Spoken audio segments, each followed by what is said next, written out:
Hello there, friends. This is Spencer Michaud.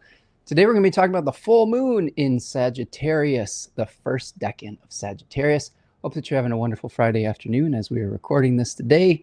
We are at I don't know, the midst of Gemini season, so a lot of things going on. Mercury is in good position. Jupiter, the host of the moon, is in its exaltation. So there's all sorts of good stuff going on right now. Hopefully you're having a decent time in your world as well. We're buckling for maybe an hour and a half or so. We'll see how we get through it. We're going to be kind of breaking down all of the different pieces of the full moon, including the intention of the sun, how it might manifest, and how we might uh, balance out the intention of the sun with the manifestation of the moon. We'll talk about the hosts of both of those planets, and then we'll kind of take the moon from the full moon and get us through a stretch of astrology to the new moon in Gemini. So about a roughly a 2 week period, so that we can prepare you for what is coming. We will of course have an animal and an I-Ching, and just answer all of your questions and co-create with you here today. My friend Devin is here. What's up, Devin Malone? Nice to see you. Hope everything's going well your way, my friend.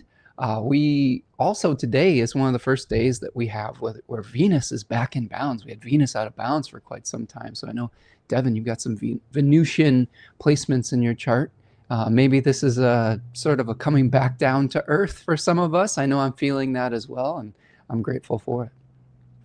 All right, a couple announcements, friends. Yeah, if you're here lurking in the live stream, shoot me a comment here. Let me know that you're around. I always love seeing people stop in. Love to know that my friends are out there listening.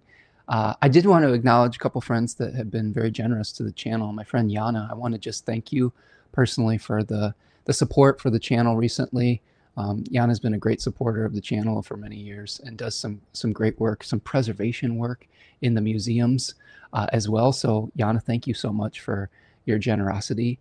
And thank you for those of you who have been stopping in week after week and supporting the channel. It really means a lot to me. So thank you so much, friends. Let's see. Devin says 90 days sober coming along. Congratulations, Devin. That is awesome. I am so proud of you, bud. I mean, I know that's a really tough journey, and that's really an incredible accomplishment. So rooting for you, sending you good energy, sending you good, I don't know, just encouragement, and keep it up, my friend. You got this. Kia ora. Hello, Karen. Nice to see you. Got my friend from New Zealand, from the other side of the world, stopping in. Hope everything's going well with you, Karen, and that you're having a lovely time over there in New Zealand. Maybe someday I'll get over there. It would be nice to visit. It looks like such a beautiful place, kind of a Middle Earth, right? Like sort of a version of Middle Earth where Lord of the Rings was filmed. It's also all good stuff over there for sure. So thanks for stopping in, and Kia ora to all my friends in New Zealand. Carrie is here. What's up, Carrie? Carrie just returned from Norwalk. Excited to keep consuming the astro content. Tell me more, Carrie. How was Norwalk? Norwalk, if for those of you who are unfamiliar, is the Northwest Astrology Conference over there, west side of United States. I think, what, Seattle area-ish, somewhere around there. A lot of cool folks go to Norwalk. It's kind of the hip astrology conference. I wish I could make it out there. I've had just some other things going on, but it seems like a really nice time. So fill us in onto some of the highlights, Carrie, if you would. But it's nice to see you here, and thank you for joining us here today. Appreciate you. Let's see. Okay. Yes, Carrie says, incredible, highly recommend. Yeah, a lot of really nice folks and some great lectures. I miss doing some of the in-person conference stuff. I haven't been able to get out to them much since really since the pandemic, and through some other things in my life. Like the travel is sometimes a little bit difficult for me too. There's a lot of costs associated with it, and just a little bit of maybe anxiety around flying for me personally. So, but I would love to be able to connect with the astrology community as much as I can, and maybe I can live vicariously through you all at Norwalk, telling me all the highlights. Um, Sergey's here. What's up, Sergey? Nice to see you. Hope everything's going well your way, my friend. Uh, okay, a couple announcements before we get going. Astrology, we're not doing astrology of June. What is going on here? This isn't the astrology of June. Let me take a look at this. This is a full moon in Sagittarius. There we go. So we're doing the full moon in Sagittarius 1 today.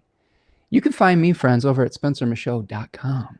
I have a number of offerings. If you would like to work with me as a professional astrologer, you can sign up on the Book Now button for all sorts of different things. We've got mythos natal readings that are my lengthier sessions where I break down all of the narratives that are going on in your chart that might be lifelong and help you to kind of work through anything that might be challenging. One of the things I really like to do in my readings is I really connect with the stories that we live out in our lives. Like a lot of symbolic languages is about telling us a story.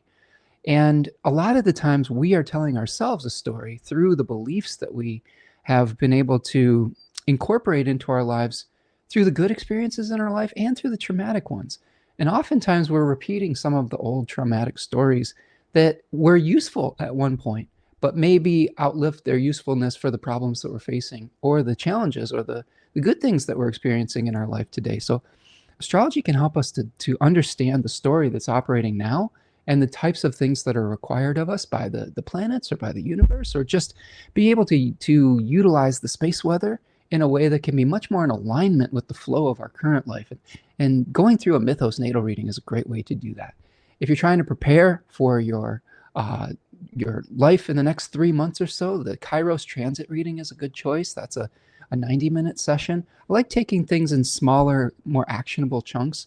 When we try to do and look too far ahead, although I can adjust this if you have something a little bit further off in the future that you'd really like to get some information about, but I like to do actionable things in a shorter period of time, mostly because I'm so detailed with it. I really like to dig into it and get into depth and be very thorough about those. So I think that we can really prepare and take action steps that can help us moving forward with all the different projects we've got going on. There's a quarterly check-in package if you want to check in every few months. That's the Hooray quarterly check-in. And then the Oracle is if you have a specific question, like one question. It's an hour-long session where we're just dealing with like one specific issue that you would like some advice around. And of course, I have a Big 3 mini reading, a Sun, Moon, Rising. And then I also do astrological tutoring, which I really enjoy doing. I really love teaching and helping people on their journey. We do it through breaking down charts in depth. We explore astrological concepts, and it really can be tailored to the types of things that you are looking for in your life. All right.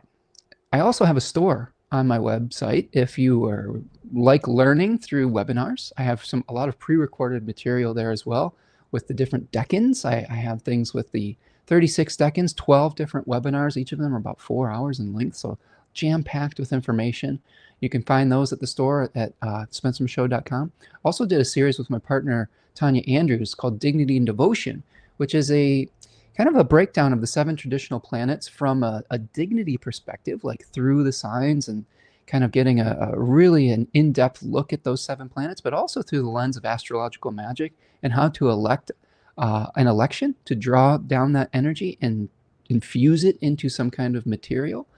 So those are really powerful webinars as well. So check that out. And then I have another webinar where I talk about the connection between tarot and astrology called Stars and Cards. So if you really like doing tarot, if you're coming to this as a tarot reader and you want to know more about the astrological significations around the tarot, that's a great one to do as well. Speaking of my partner, Tanya Andrews, she has a magical business called Third Coast Mojo. And this is a business where she takes astrologically elected time periods and will choose a specific planetary or fixed star focus and then take that energy and then infuse it into these beautiful oils and soaps and materia. So there's all sorts of different things that you can utilize that for different purposes. She has all sorts of really cool offerings in the store right now on her Etsy account. This is Saturn and Aquarius that we're featuring here called Scientific Method. Right now, Saturn is in its fall in Aries, which makes it sometimes a little bit difficult to sustain energy over time. And Saturn in Aquarius could be a good mitigation for that, where you are being able to see the big picture, being able to have patience for the long term. And that could be really valuable to help move your projects forward rather than burning out. It's a great one for burnout. If you're experiencing burnout and you need some endurance. Mars and Capricorn Blockbuster. I've been hearing a lot of really good things from her clients with the Blockbuster. I wear this quite often. This is an election where you are trying to bust through anything that's holding you back. Mars in Capricorn is sort of a relentless energy that where you're showing up and able to like sustain that energy over time, but also to break through to the other side. There's been a lot of times in my life where I've overthunk things and I had a mental barrier to doing things, and then this blockbuster, I put this on, and it's just like, nope, you can't overthink this. You just need to go out and do it. So that's a great one as well. Sun in Leo, easy life. If you're having some tough times, right? Lord knows we all are on some level. The Sun in Leo, easy life can kind of smooth that path, you know, kind of give you that open road. It's a little bit of a road opener type of election as well. And then there's a number of Venus and Jupiter elections as well. The Serene Queen one is awesome. I really love wearing this when I'm feeling a little bit of anxiety and I need to center myself. The Serene Queen is a Venus and Libra trying to harmonize. And with Venus now back in bounds and out of malefic enclosure as well, which I think is really positive. I think this is something where we can start moving forward with Venusian things a little bit better. And then finally, that Jupiter in Cancer, exalted Cancer. There's a number of different versions of this that Tanya put out, but Divine Dream is one where you're connecting with the dream world and things of that nature. All of those elections are really great. I'm wearing the base exalted Jupiter today. Highly recommend. Okay. So final announcement. You can subscribe to the newsletter where I'm announcing when I'm going live or when we're announcing new products through Third Coast Mojo or new classes. There is a link to subscribe to the newsletter here on YouTube or wherever you're getting this podcast, or on my website, spencermichaud.com. You can also support the channel today by purchasing a super chat while I'm live on YouTube, or you can go to buymeacoffee.com, which is a Patreon-like website where you can sign up as a monthly member if you want, or you can just do like a one-time donation. Anything helps. Thank you so much for all of you who have been so generous with your resources and just with your time and attention as well. The simplest thing you can do is just be present with us on these live streams, or just like the video and subscribe to the channel, even if you can't be present live. Leaving me a comment really helps. I would love hearing from you, especially those of you that I don't always see in the live streams. When I hear about you after the fact, it really feels good. It makes me feel like we're still being able to connect in a way that, maybe we're not conversing live, but the messages are landing, and that's really nice to get that feedback. So thank you for those of you who have been able to do that. Okay, so those are our announcements. Ani's here. What's up, Ani? Nice to see you. Says hello, Spencer and friends. Multitasking today in good Gemini fashion, right? I've been trying to multitask today, Ani. This morning I got out in the garden and was pulling out some weeds and watering the garden and moving things around. We've got a really beautiful native pollinator habitat that we've been cultivating for a number of years now. And there's some things that have gotten way bigger. There's some things that have died away, and we've been moving things around. I got my hands in the dirt. It's really exciting. There was actually a native plant sale today that I kind of forgot about. I was going to go this morning, but I sent Tanya. Tanya has been sent on an errand to get more native pollinator habitat plants. I'm really looking forward to potentially getting some cardinal flower, which is this beautiful red flower that is a native pollinator. We don't have a lot of red in our garden, so I'm excited to put some color into the garden today as well. All right, friends. So we're talking about this full moon in Sagittarius. So full moon in Sagittarius 1, 9 degrees of Sagittarius, opposite the 9-degree Gemini sun, on the 31st of May, which is this Sunday. Okay.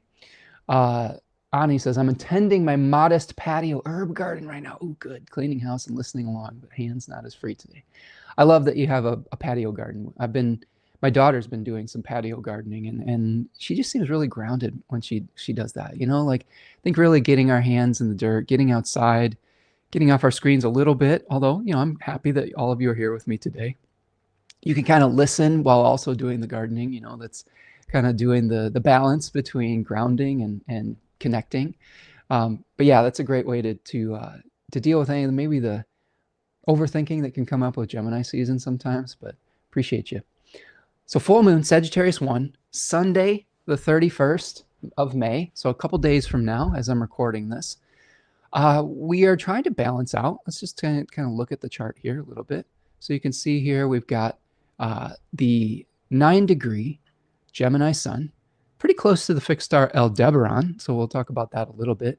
Aldebaran's one of the royal Persian fixed stars that requires integrity at all times, according to Bernadette Brady.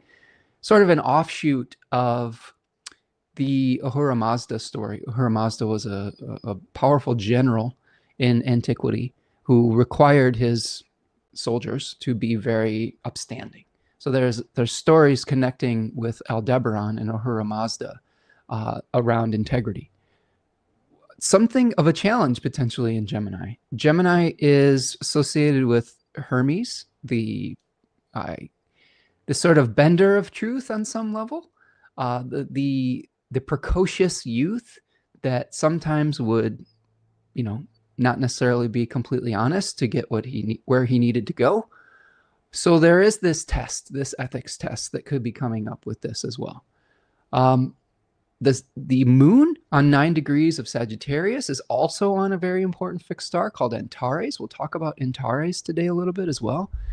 Antares is related to the heart of the Scorpion, intensity. So there is this really kind of intense energy that could be coming out with this full moon in Sagittarius, right on the fixed star Antares, where we have to be a little bit careful with obsession and like where we throw ourselves so wholeheartedly into something that we become really obsessed with doing it at the expense of other things that we need to do. I mean, if you think about Gemini splitting attention in a lot of different directions, Antares, especially in this area of Sagittarius, says, no, I want to focus on this thing and everything else doesn't matter. So how do we balance out the need to split our attention in multiple different directions with the passionate intensity that could come through one specific thing that we might be pursuing? We'll talk about the dangers of too much intensity or passion as well through the story of the Scorpion and the Frog later as well, so stay tuned for that. So Devin says, I can't figure out where Brady gets those sources around the royal stars, example, integrity and Aldebaran. Ani says, oh, wow, all this fixed star juju, intense full moon indeed. Yes, it is an intense full moon. Devin, let me see.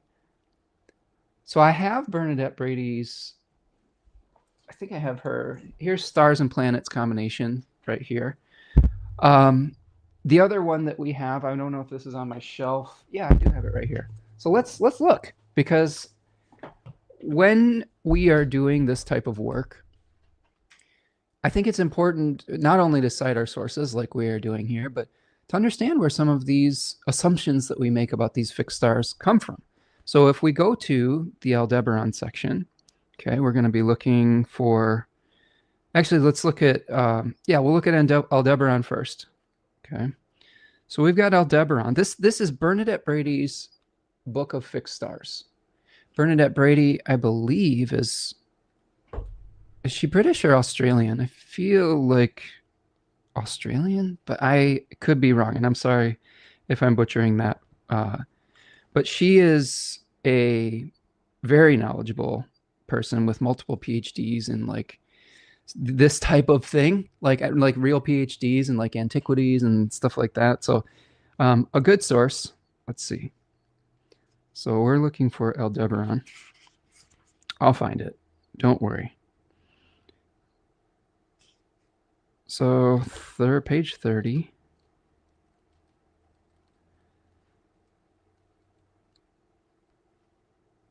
All right, so she's talking about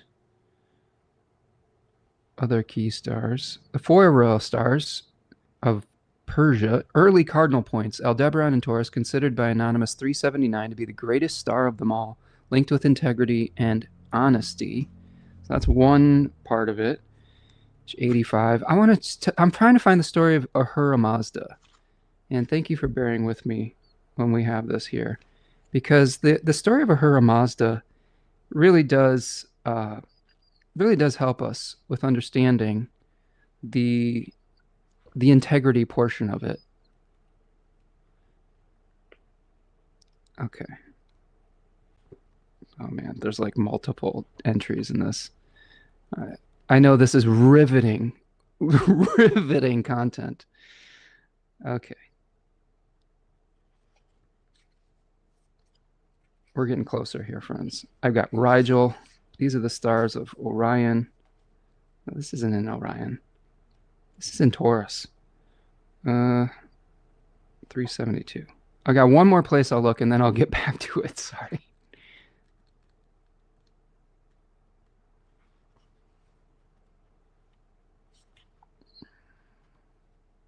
Well, anyway. No, it's okay, Devin. Like I wasn't necessarily expecting to try to find this, but I want to be I like citing my sources, you know? Oh, here it is. You know what's crazy? Here's what's crazy. I already had it marked. Like if I just looked at the bookmark. So, okay, Bernadette Brady's Book of Fixed Stars. I'm going to quote her because I think that this is important, right? So, Brady says, Aldebaran the concept, okay? Aldebaran is one of the greatest stars in the sky, one of the royal stars of Persia, the watcher in the east. Now, this is relevant for our full moon because Aldebaran is going to be conjoining the sun. And remember, the sun is an intention that we are trying to manifest through the lunation or the moon, right? The container is the moon. So we're trying to manifest the Aldebaran concept, but through the language of Antares. That's where we're trying to balance that out. We'll look at Antares a little bit if we can find it too. One of the royal fixed stars of Persia, the watcher in the east, the great cornerstone marking the spring equinox. In this capacity, Aldebaran was the god Mithras, or Ahura Mazda, the slayer of the cosmic bull. Mithras was a great military god who gave victories to his followers, but only if they followed the strictest procedure in his worship. This procedure is also reflected in the writings and the worship of the god prophet Zarathustra of Persian origin, who was said to have learned wisdom from Ahura Mazda. His name means star worshipper, and his teachings were meant to restore belief in the sanctity of the material world, and ultimately it is said to restore the earth to its original state of perfection. Now, this is cited in a Plato prehistorian book by Sedagast. So we're going back to Bernadette Brady's sources. She also is citing a book called Mithras by Jason Cooper. Okay. Let's see. Whether Aldebaran is connected to Mithras or Zarathustra, or possibly even both, we are able to derive a more three-dimensional meaning for Aldebaran from these ancient beliefs and customs, which emphasize success linked to the integrity of morals and objectives. Mithras was a warrior king who also bore the title Lord of Contracts. So that's where we see that in the Mithras book. He considered all exchanges as sacred and therefore oversaw the business of his followers, insisting on their honesty and purity, failing which the follower was condemned to an ordeal of fire. This was usually expressed by having the suspected person run through a tunnel of fire where their survival meant their innocence. Oh my God. The four, yeah, oh, if you don't burn to death through this tunnel of fire, you're innocent. The four royal stars of Persia are all very powerful stars. Each one of them offers the possibility of glory, success, or happiness, but only if a particular nemesis can be overcome. In the case of Aldebaran, this challenge is one of integrity and honor. Greatness can be achieved by the individual when challenged on issues of integrity and purity of their thoughts and dealings. If they fail this test, they lose everything. The English king Edward VIII had Aldebaran rising on his Jupiter on the day he was born. Heir to the English throne, he fell in love with a divorcee. By British law, he could not retain the monarchy if he married her. His most logical option would have been to follow in the footsteps of other kings and have her as his mistress. However, he refused to take this option and abdicated so that he could marry the woman he loved. Faced with an issue of integrity, he rose to the occasion. So that's one example, right? You know, being able to deal with power, but doing so in a way where you're tested. It's like the test of power, right? Oftentimes people fail that test, right? People will take power by any means necessary. Now, she goes on to talk about the other four royal fixed stars of Persia having a nemesis of some sort to overcome to be worthy of that power. I think Antares gives power if we can deal with obsession, if we can deal with the intensity, like the intensity of the scorpion. If in pursuing what we want, we don't destroy everything else around us. That's I think the challenge of Antares, from what I remember. The challenge, of course, of Aldebaran is how do you take on the mantle of power and responsibility, but do so with ethical upstandingness. So if we put those two together, and let's carry this even out further. The other royal fixed stars are we have Fomalhaut, and we have the Leo one, which, oh my God, what's the name of the Leo one? Somebody put it in the chat. It's just on the tip of my tongue right now. I even have oil of it on right now. Regulus is the Leo one. Of course, those stars have processed into the Regulus has processed into Virgo at this point, but neither here nor there. The Regulus challenge is a empowerment, but without utilizing the energy of revenge, I guess you could say. There is like a tendency for Regulus to yeah, we had a 20-second delay, but you guys were right on it with Regulus, right? The challenge of Regulus is one where you are trying to be a wise leader, but without trying to crush your enemies. And this is actually very important because we have a leader right now in the Western world, President Trump, who has his ascendant right on Regulus, and what he's been given a lot of positions of power, but oftentimes one of his downfalls is when he starts lashing out at his enemies, which is something that happens quite a bit. That's really the big no-no for Regulus, is not like seizing power and then just feeling like you have to suppress everyone else's power. And that's interesting for Leo, because it's like Leo says, I want to be allowed to be myself, but a more positive manifestation of Leo is, I can be great and so can you, right? Instead of saying that I have to step on your head to be great. And with Fomalhaut, the other royal fixed star of Persia, that's around 4 to 5 degrees of Pisces at this point, I think, might have moved a little bit. That one is one of that's like a wizard star, like charisma, like utilizing your magical abilities, your charisma, but in service of others, which is what the Pisces part of it is requiring, rather than just for manipulating people. Think of a negative Fomalhaut person as somebody who's like a charismatic cult leader or something like that, where you're utilizing your charisma to manipulate and control people rather than to be of service. So these are some of the nemesises we're trying to overcome. So this full moon could be one of trying to overcome the temptation of trying to do something in an underhanded way to bring power, right? We have to resist the temptation to do things in an unethical way. We also have to resist the temptation to do things in such a passionate way that we are creating collateral damage around us. So how do we be ethical, and how do we be balanced in the pursuit of what we're trying to achieve? Okay. Let's see. We had some good comments here. Sorry. He was a star watcher, likely from Haran. There you go. We had Tunnel of Fire will purify if you live. Better to be honest and have integrity. So much respect for Aldebaran. Exactly. Praise to be Crimson Antares, implacable heart, invisible will, incontrovertible commander. Stoked about this lunation. I think it's a pretty good one. I think there's a lot of really interesting elements. There's not a ton of, I wouldn't say that there is a ton of really challenging negativity from the malefic planets, although both malefics are not in places that they would want to be in. So that alone sometimes can lead to some unpredictability, but there's not a negative aspect from one of them. We also have the 2 benefic planets in fairly good position, although they do not witness this particular lunation. They're still active in the sky, right? Yeah, we had Devin was on it with Regulus. Solara was on it with Regulus.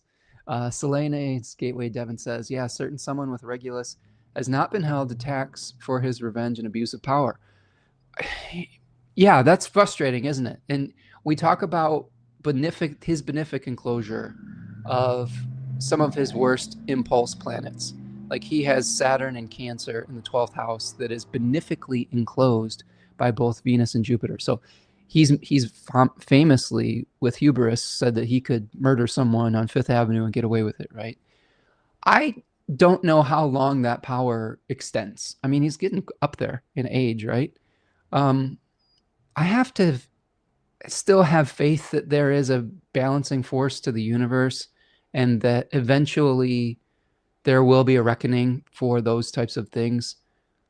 I'm not sure it even happens if during his lifetime, unfortunately. I hope it happens during ours. You know what I mean? That's what I hope that will happen. But yeah, it is interesting to see that that is part of the mythology that's built in, but yet he hasn't quite faced that yet. Now that doesn't mean that he won't. Um, the story isn't complete yet. You know, celestial time is different than human time, and sometimes celestial time is like a chapter book that is unfolding one chapter at a time, and we might be just in the middle of it, right? We're not at the end of the story yet. I don't think history is going to remember him very fondly, and that might be part of it as well. As much as this person wants to be remembered and, urinate over every single sacred monument we have or whatever and put his name on everything, I don't think that history is going to remember him the way that he wants to be remembered. And maybe that might be the part of the downfall of Regulus potentially. Ani says, misregulated Antares and Regulus leads to Highlander syndrome. There can be only one. I like that. I like that. For those of you not familiar with Highlander, it's was it a series and a movie? Maybe it was a book. I don't know if it was a book or not, potentially, but it was about immortals, right? Who are kind of having to absorb each other's power over time, and they had to behead one another to like absorb people's power. And that line, there can be only one. Ani says, the Orange Clown will have a mortal reckoning in August, taking friendly wagers. He does have an eclipse that's happening on very close to his ascendant. So we'll see how that works out. I'm a little, just from a very personal perspective, I'm a little nervous about that because my ascendant is at about 21 degrees Leo too. So I hope I don't catch a stray from that one. But yeah, if you're living in integrity, I think there are less of these things to worry about. Sometimes an eclipse on your ascendant can just be big changes that are happening. I know that in 2017, I had a big eclipse on my ascendant. That's when I really started the transition from doing professional music and teaching music to working with astrology and symbolism as my job. So it could be just a change of form potentially. But in his case, and in the case of powerful leaders, oftentimes an eclipse that's really on an important point in somebody's chart can talk about a change of power. An eclipse is literally the shutting off of one of those planets, the sun or the moon, right? And if it's the sun that's being eclipsed, that new moon solar eclipse, right? We could be seeing the shutting off of power. The sun was associated with kings and power, and of course, this person like fashions himself somewhat of a king on some level. So we'll see. We'll see. Ani says, I'll settle for impeachment. I think many of us who are in the same boat would settle for just anything that would bring some sort of accountability to the most egregious of his crimes. So we'll see. We'll have to live it out in real time. Okay, so a couple big picture things. We've kind of dived into the fixed star portion of it. So one of the big thoughts was full moon conjunct the fixed star Antares. On the opposition side, we have the sun itself conjoined Aldebaran.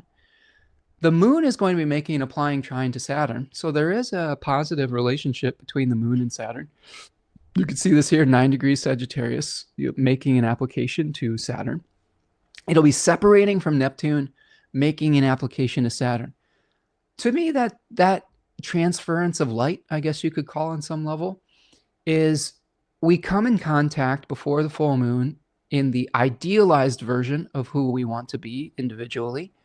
And then we are running into the reality of the situation. Sometimes Neptune is the fantasy, the illusion, and then Saturn says, well, here's the reality of this. You were living in a dream before.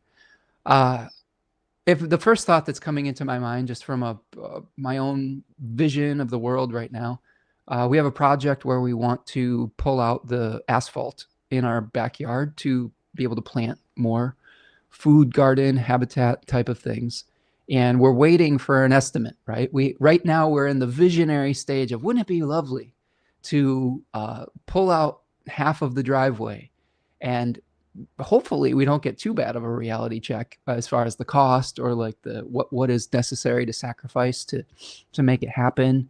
But that's just something in my mind where right now it's a vision, but then pretty soon we're going to get the reality of it. And I think that there's a lot of people could be going through that right now, where you are having a really visionary quality around something, but then it's going to start meeting the castration of possibilities into form. I use that word specifically because of Kronos and Saturn. Kronos was the deity that castrated his father Uranus, and a lot of the myth around that castration is what we are doing is we are castrating the multiplicity of possibilities, like we explore in Gemini. Sometimes maybe when we explore with our imagination, with Neptune potentially, we're castrating the possibilities that we can't concretize into form, like Saturn would like to do, and we're releasing them. And we're doing that so we can make one of those options real.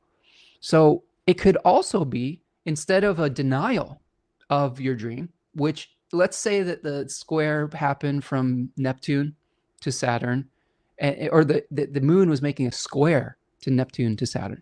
It could be that our dream is not realistic. And then we hit that square to Saturn and it's like, this is probably might not work out the way you want to. In this case, I could see it playing out where, because of the trine element, the vision is transferred to something that could work, right? I think that just the only key with that is, how do we sustain energy over time? This is one question I've been asking a lot of myself and of clients and of people around me, is how do we take the normal Saturnian energy, which is one that requires patience, one that requires showing up and doing the little things each day, getting real about things. How do we take that energy and not get burnt out while Saturn is in the very go, go, go, don't think about it, just do it part of Aries? Okay. One thing you could do, not just to give you another sales pitch, but there's some really great materia from Third Coast Mojo with Saturn and Aquarius that helps us to think things through and to be patient. You've got other magical practitioners out there in the world. Sphere and Sundry is another one that has some really great Saturn materia that you could work with. There are ways to kind of slow you down. Sometimes just being conscious of the fact that we may be pushing too hard can help us to make a better choice in the moment as well. That is something else to consider, is just our pronoia, our foresight can help us. But this is a positive aspect that's coming between the moon and Saturn. Moon, Mercury, and Venus still out of bounds. I think I misspoke earlier saying that Venus was back in bounds. I think that what is happening as I'm recording this today is that Venus is out of its malefic enclosure. Venus was in its malefic enclosure from the, I believe, let me look here. I've got my May notes in front of me. Venus was in malefic enclosure from the 1st of May till the 28th, which was yesterday, Thursday. And it ended with Venus making a square to Saturn. Okay. Venus is going to be out of bounds until June the 7th. So it will go back in bounds on June the 7th. So keep that in mind. So we've got Mercury, Moon, this full moon is out of bounds, and Venus all out of bounds. What does that mean, right? Out of bounds planets generally are, technically, they appear to be moving outside the declination of the sun, how far away the sun is from the ecliptic.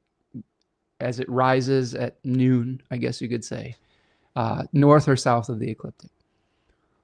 That is a representation of these planets going outside of their normal path, or the normal socially acceptable path of the sun, who is like the king or the ruler or the steward or whatever you want to think of him as.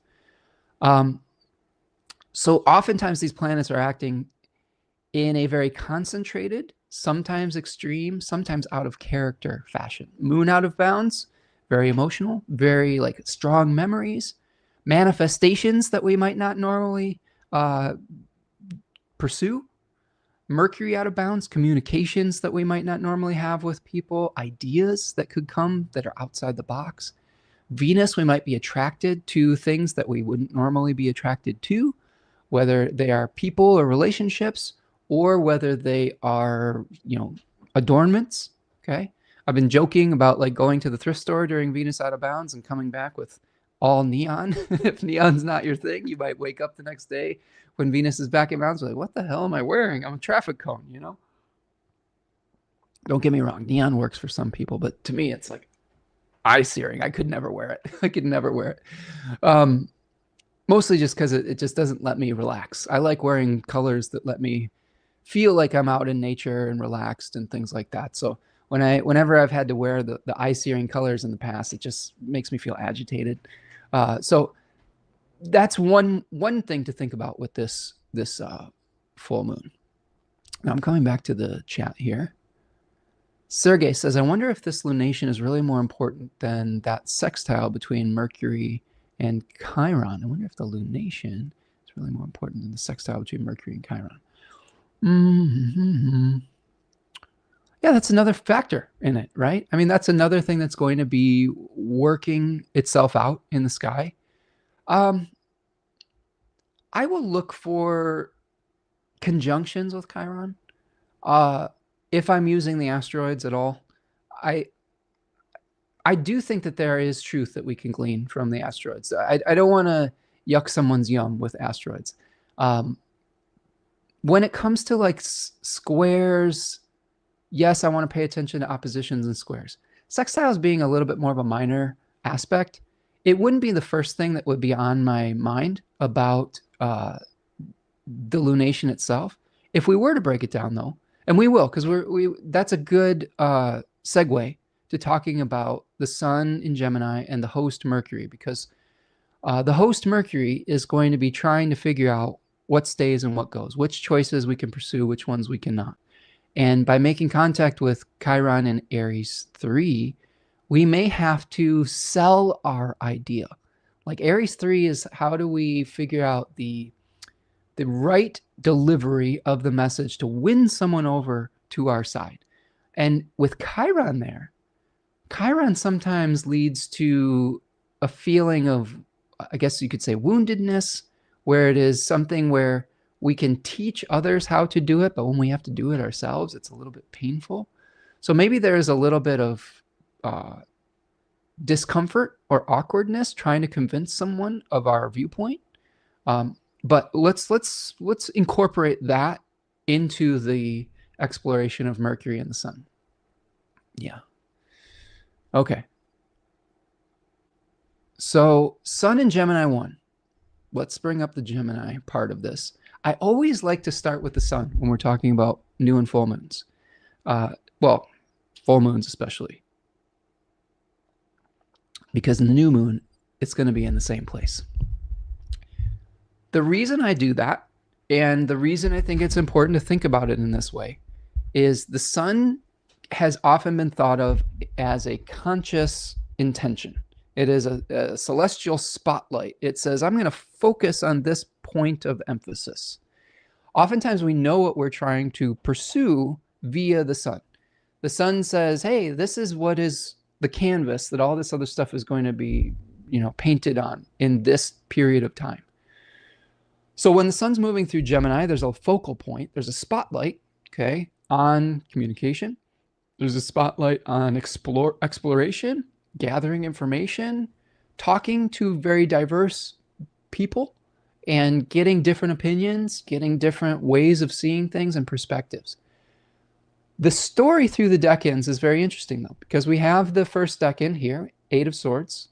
Here we see the second decan, 9 of Swords. Third decan, 10 of Swords. Someone blindfolded, bound, someone having some anxiety in the second decan, and then finally just like,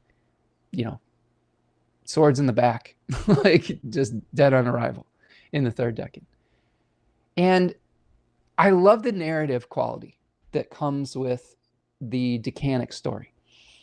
Oftentimes what will be shown to us is the lack of something, or the introduction of the energy in the first decan, the attempt to reconcile and bring balance in the second decan, to have a balanced energy with it, And then in third decan, sometimes it's what happens as either results of the journey through the sign or an excess of that particular quality that is about to shift and change to the next elemental decanic quality.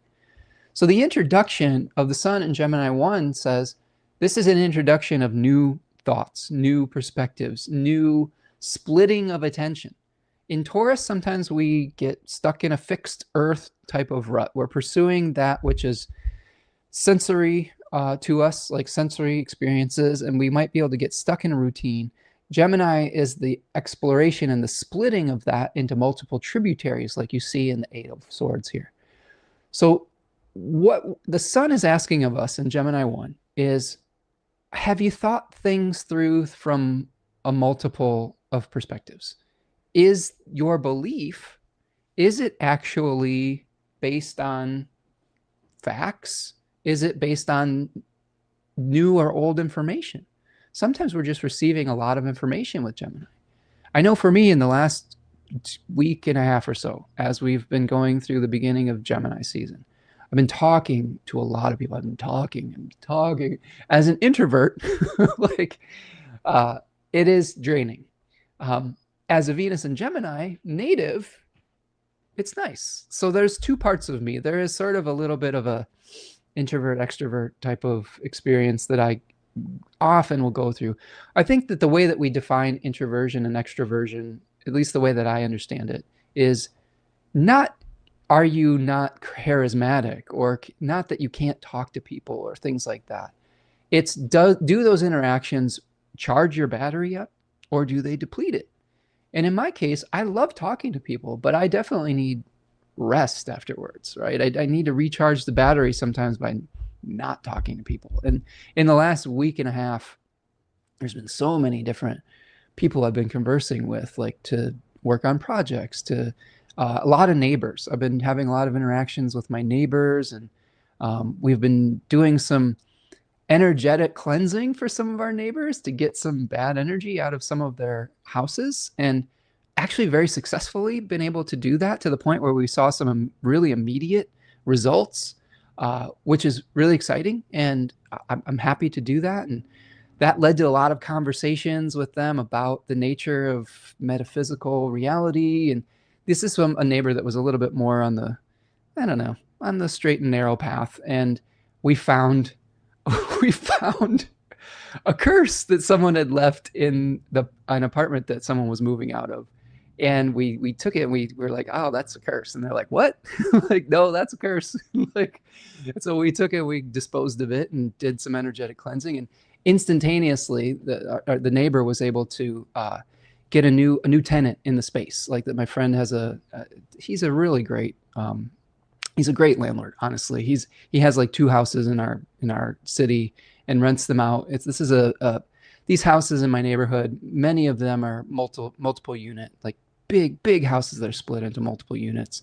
But he is one of the most upstanding people I've met that do that kind of work. I know that sometimes we have mixed feelings about landlords and things like that, but this is a guy that takes pride in his work and is really a good person that's trying to really serve his community as well. But instantaneously, like he had 2 open places there. When we got rid of the curse and cleansed the space, he got commitments on new tenants coming in. Like it took like literally 20 minutes after that was gone. So we had deeper conversations about the nature of that work, and he was really surprised. And we had a nice, really long conversation where I started to hear his perspective, which is a little bit more of a traditional religious perspective. And then we sort of found common ground. And that to me is the beautiful part of Gemini, when we can find common ground with each other through conversation, through having an experience that we wouldn't normally have. Like that was his Mercury, Venus out of bounds experience. And then I was trying to find common ground with him through his practices and what he believes in the world. And it comes through conversation. The beautiful thing about that is that I was teaching him a little bit about metaphysics, and he has a Virgo stellium, and he is just excellent at renovating places. And he came in and was teaching me how to fill in like holes in the wall, like with spackle, and was teaching me everything I needed to know to maintain a really old, beautiful home. And that was really cool, that exchange of information. That is the essence, I think, of Geminis. We each have these points of genius within our lives, right? Like focuses that we've put our attention towards, that we've gained skills around, and being able to share and exchange those things is, I tell you what, it just feels really good. And to be able to get, I think to be able to validate people with their skill set and then receive validation for your skill set, that's something that it feels really great when you can have the meeting of the minds like that. Complicate is here. It says Gemini season. Gemini season? Tell me more. Tell me more. Maybe I need some more context with that. Oh, Gemini. Okay. All right, Kate, I get it. Yeah. The downside of Gemini is that it can definitely be, if we're projecting our shadows onto others, sometimes we can externalize negative feelings that we're wrestling to integrate within ourselves. And that comes through the second decan, where sometimes we can lash out. That decan's called the Lord of Cruelty. So we have to be careful with that. Sergey says, side question, but why are Gemini and also Libra tarot cards so dramatic? Libra is benefic ruled and Gemini is ruled by a neutral planet. I have an answer for that, actually. Complicate says Decan 1 intro, Decan 2 climax, Decan 3 interdimensional passport issued. I like that. That's a good way of thinking about it. Sergey, long story short, I had some thoughts about this because I really went into great detail about this in the Gemini Decan webinar. So if not another sales pitch, but if you want my 4-hour exploration into that, check that out. Simply stated, though, I have a theory, I guess you could say, where I overlap and integrate the thema mundi into the understanding of the decans and the signs themselves. If we do that, and I really have I did a whole talk on this for the Great Lakes Astrology Conference. I believe it was called Tarot and the Thema Mundi. And I tried to make connections between the Thema Mundi houses and the signs. In the Thema Mundi, Cancer is on the ascendant, not Aries like we see in the 12-letter zodiac alphabet experience that came to us through Alan Leo and like folks like that at the turn of the 19th into the 20th century. A lot of traditional astrologers will rail against that type of thinking. And I was learning that was potentially a mistake during my studies as well. But I thought it might be interesting to see if we took a Thema Mundi perspective. In the Thema Mundi, Gemini is actually on the 12th house cusp. And if you think about these cards in relationship to 12th house themes, they make a lot more sense. I will also say that the myth of is something that is really important when it comes to Gemini and the 12th house. Think about the 12th house as a liminal space between worlds. The myth of is a Platonic teaching device that says, it tells the story of a Roman soldier that maintains his consciousness after death. And he is going into I don't know if it's the Elysium fields or something like that, and he's witnessing people choosing lots to incarnate back into a physical body, a physical life. The lots that they're choosing, they're like little sticks, right? Where people they're given a handful of little sticks and they have to choose, and they are aware of everything that life will entail, the positive and the negative.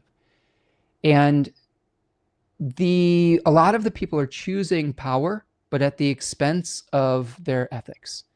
This is really the point of that story. Is there's a story of someone who's incarnating to be like an emperor or a king, but he has to murder his family or his children or something like that. And this Roman soldier is witnessing him choosing that power at the expense of love or something like that.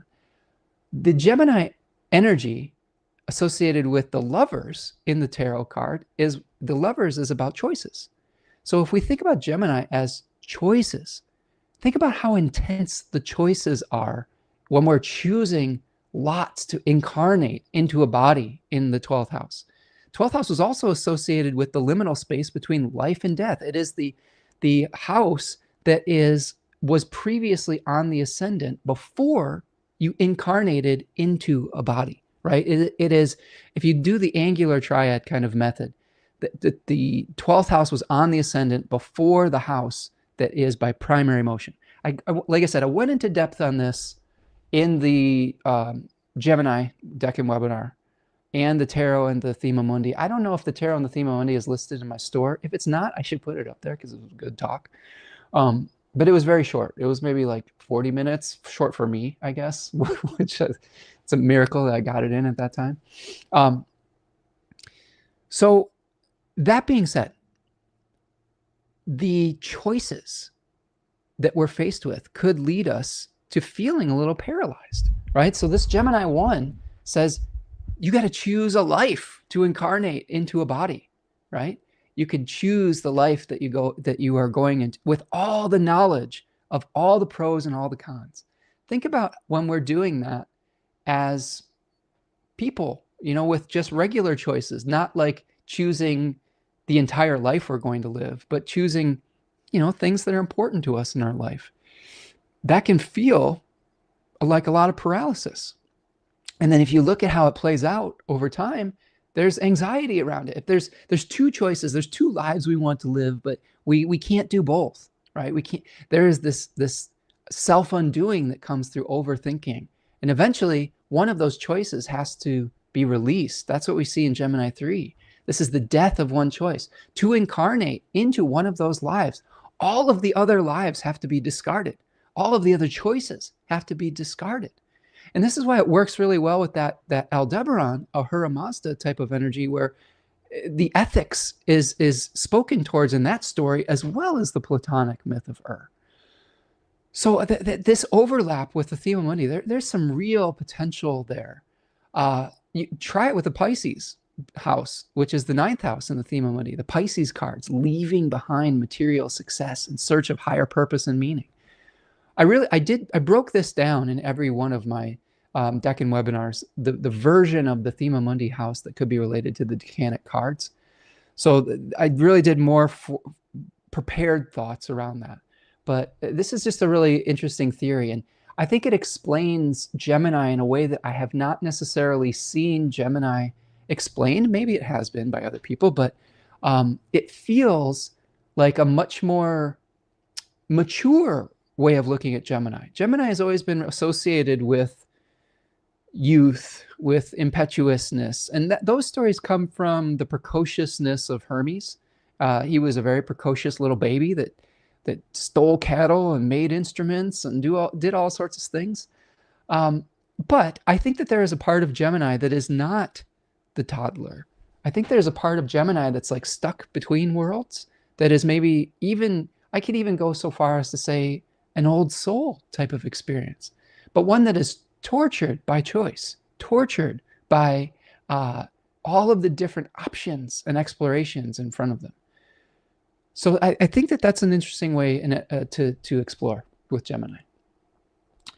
Complicate says, hi, yes, you just said Gemini quickly, like with an Adderall accent. I don't know what an Adderall accent is, but I had green tea this morning, not Adderall.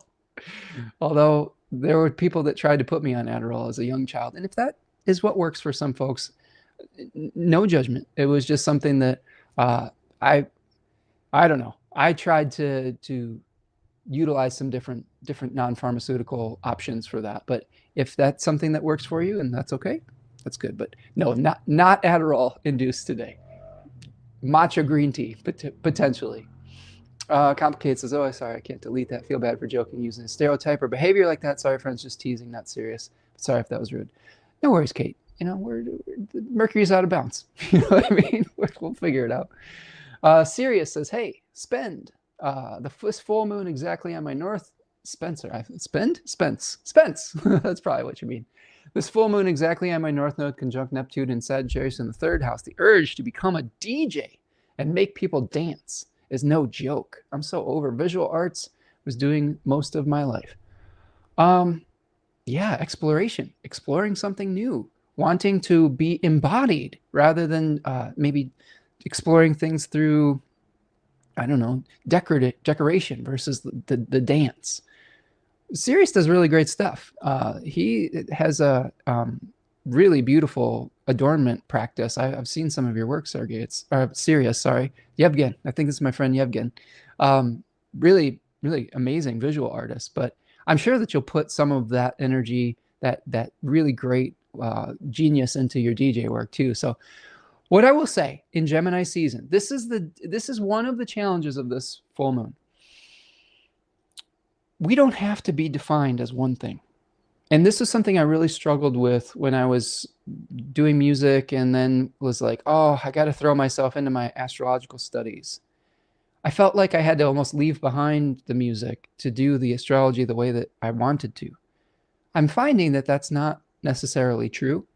And there's a part of me right now that's like, I've been doing a lot of this really thinky, rational, in my head type of things. And I would love to get back to both the liminal, non-rational part of doing music, but also the physical and earthy parts of like doing my garden and repairing things, where it's not just me sitting in front of a screen or with a book or sitting still and just in my head. So I don't think we have to be one or the other. And this full moon can say, you can be multiple things as long as that passion is doled out appropriately, right? We'll talk about that when we get to Antares. Sirius says, Mars co-present and out of bounds. I just want to dance and make others do the same. Delulu as a saludo. I like that. All right. Okay. Yes. I laughed. I mean, that's the thing. Gemini season, sometimes there is not always the filter from the thought to the mouth. And that can get us in trouble if we have Gemini type stuff, or if we're under the influence of Gemini things or mercurial influences. But I think at the end of the day, I know who you are, Kate, and I know that your intentions are good. And I know that sometimes we just, the joke will land or it won't. It's kind of funny, but anyway, I digress. Let's see. Sun in Gemini 1. So I think we've kind of explored that. That's a Jupiter-ruled decan in a Mercury-ruled face. And that is where we split our attention in multiple directions and we get new information. We're communicating with a lot of different people, exploring our values, exploring our choices, exploring the pathways we could take, not necessarily committing to anything. So we're not necessarily in the commitment phase of Gemini yet. We will be, and it may feel like we're in the commitment phase of things because of Mercury hosting the sun. Now, I will get to that in a second. Do me a huge favor, though, friends. Let's take a little stretch. We're at about the hour mark. Do me a favor, like the video, subscribe to the channel if you're not already. Please like the video. That helps us with the algorithm. Stretch your legs out, get your hips moving. If you, like Yevgen, have some music on, maybe in the background, we'll help you out. Go. Right, Yevgen? Yevgen's got that going in the background. Move your hips a little bit. Get into the beat. My little bass beatbox. Beep, beep, beep, beep, beep, beep, beep, beep, beep, beep, beep, beep, beep. This is what I'm imagining in my head now with Yevgen going off with his DJ work. But stretch it out. Go make sure you are following me on social media at Spencer Michaud and visiting the Spencer Michaud website if you'd like to utilize my services further and support the work that I do. Sometimes just getting a reading is a great way to support the work I do here. Go over to Third Coast Mojo as well and support my beautiful partner, Tanya Andrews, over there. Okay, so let's move forward to the host. So we've got the host, Mercury at 28 degrees of Gemini. Remember, we had this narrative progression. We have the exploration of new pathways, maybe even feeling a little overwhelmed by all of our options in Gemini 1. Gemini 2, the Mars-ruled decan, says you can't possibly explore all these pathways. And the frustration and anxiety that can produce. Sometimes it produces sleepless nights like we see in the Nine of Swords. Finally, when we get to Gemini 3, where Mercury is going to be hosting the sun in this full moon, we have the Ten of Swords, which shows us the Kabbalistic tree of life, Sephira Malkuth, which is the manifestation of the elemental journey. It shows us results. It shows us what happens when things come through the birth canal of the 9 Sephira, which is related to the 9s, where it's like we're pregnant with possibilities, but here is the results, the manifestations. This is the result of too many ideas, too many thoughts, too many swords, is some of them have to be released. And Gemini 3, it harkens back to the story of Castor and Pollux, which were a set of twins, one mortal, one immortal, that got in a fight with another set of twins. The mortal twin perished, and the immortal twin could not live with the fact that his twin was not present anywhere, and petitioned Zeus, I believe, to let them share time on Olympus, like where one could be in Olympus for some period of time and then the other would go to the underworld. It was trying to find a compromise, trying to find a balance, trying to, one twin basically had to sacrifice some of his immortality so that the other could live. So this decan really, it speaks to sacrifice. It's the sacrifice of all the different options. It's the sacrifice of keeping all of our options open in the transition to the summer solstice with Cancer, where we decide what we want to infuse into a physical body, like the lunar ruled sign of Cancer, and how we want to protect it and nurture it to its fullest potential and fruition. To do that, there will be some things that you can't keep juggling. If you look at the opposing card to this, you see the 10 of Wands, where you see someone trying to carry all the burdens, all the sticks, right? All the wands. You can't carry them all in this decan. And one of the things that the feeling that this will give us, like let's say you have a lot of placements in this decan. There is a spirit in this decan called Praxidike, the executor of justice. So there will be a feeling that you have to have, there's a black and white type of feeling, like where to justify the elimination of one option, oftentimes people will feel like they have to make the other option evil, wrong. I think that's the biggest mistake that people make in this decan, is that they see things in extreme contrast and extreme dualities. This is part of the problem with our current leader of America. He has the sun in this decan. He sees things, for him to make choices, he has to make somebody wrong. He has to other something or someone. He often will make ultimatums. This is the decan of ultimatums. The irony of that, and the irony of his nickname, Taco, right, is that, if you aren't familiar, Trump always chickens out, is that this is built into the transition between Gemini 3 and Cancer 1. Because of the fact that the sun, when it reaches the height of Gemini, it switches direction and the days start to become shorter. That's the peak of energy, and it shifts its declination path. It's rising, rising, rising, starts to descend. So the ultimatums that we make in this decan, the othering, the need to make something wrong, oftentimes leaves us with egg on our own face, because we can't, the ultimatums that we're making are not necessarily based on truth. They're sometimes it's imagination. Sometimes it's a projection of things we either like about ourselves or don't like about ourselves most often. In this case, oftentimes we have to make our point of view the only right point of view to justify making a choice. To me, that is the immature version of Gemini, is when we have to make someone else wrong so that we can just make a choice. Choices are hard. Choices can be painful.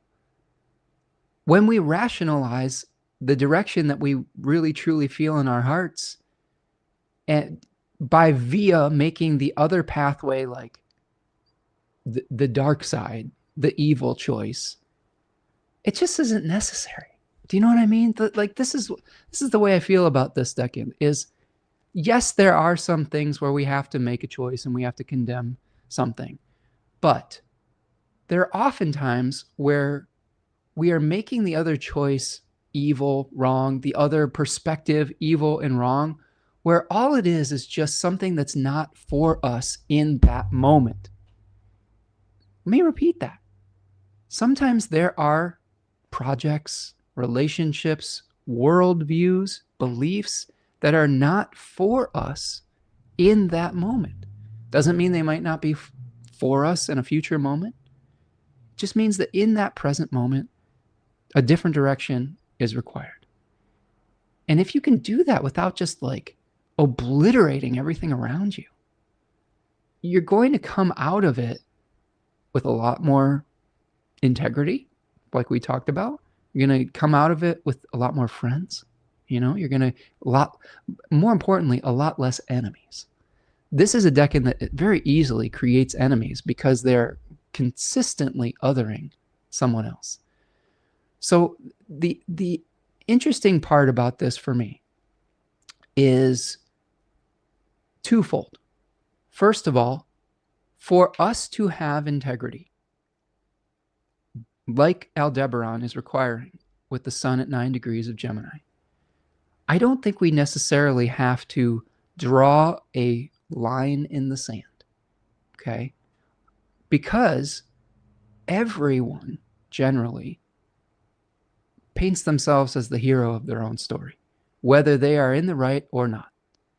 And when you do that, you may feel with all the conviction in your heart that you are right and they are wrong. And you could be very, very misguided. I know a lot of people who have challenges with narcissism that believe that they are right when they are very, very wrong. And I think that the other part about this too is being able to admit when you make a mistake too. The problem with, or I don't know, there are many problems, but one of the main problems with our current president, etc., is not just the othering and all of the mistakes that he's made and the businesses he's destroyed and the countries he's run into the ground. It's that he can never admit that he has made a mistake. He can never, ever take responsibility for his own choices and actions. And that's what makes him so dangerous. If for some reason we make a mistake, we make a wrong choice, we have not enough information to make the choice that's best for us in the moment, sometimes we can still salvage something with our humility by admitting that we didn't have enough information, admitting that we considered it further and we changed our minds. That is okay. That's what's going to help bring grace into your situation. So I guess what I would say from a practical astro dad type of position is, where in your life are you drawing a hard line between you and an other, where you're trying to stick to some ethical code? And how do you soften that stance slightly so that you can still be free to pursue something that's right for you in the moment without having to destroy the other perspective or the other person or the other whatever?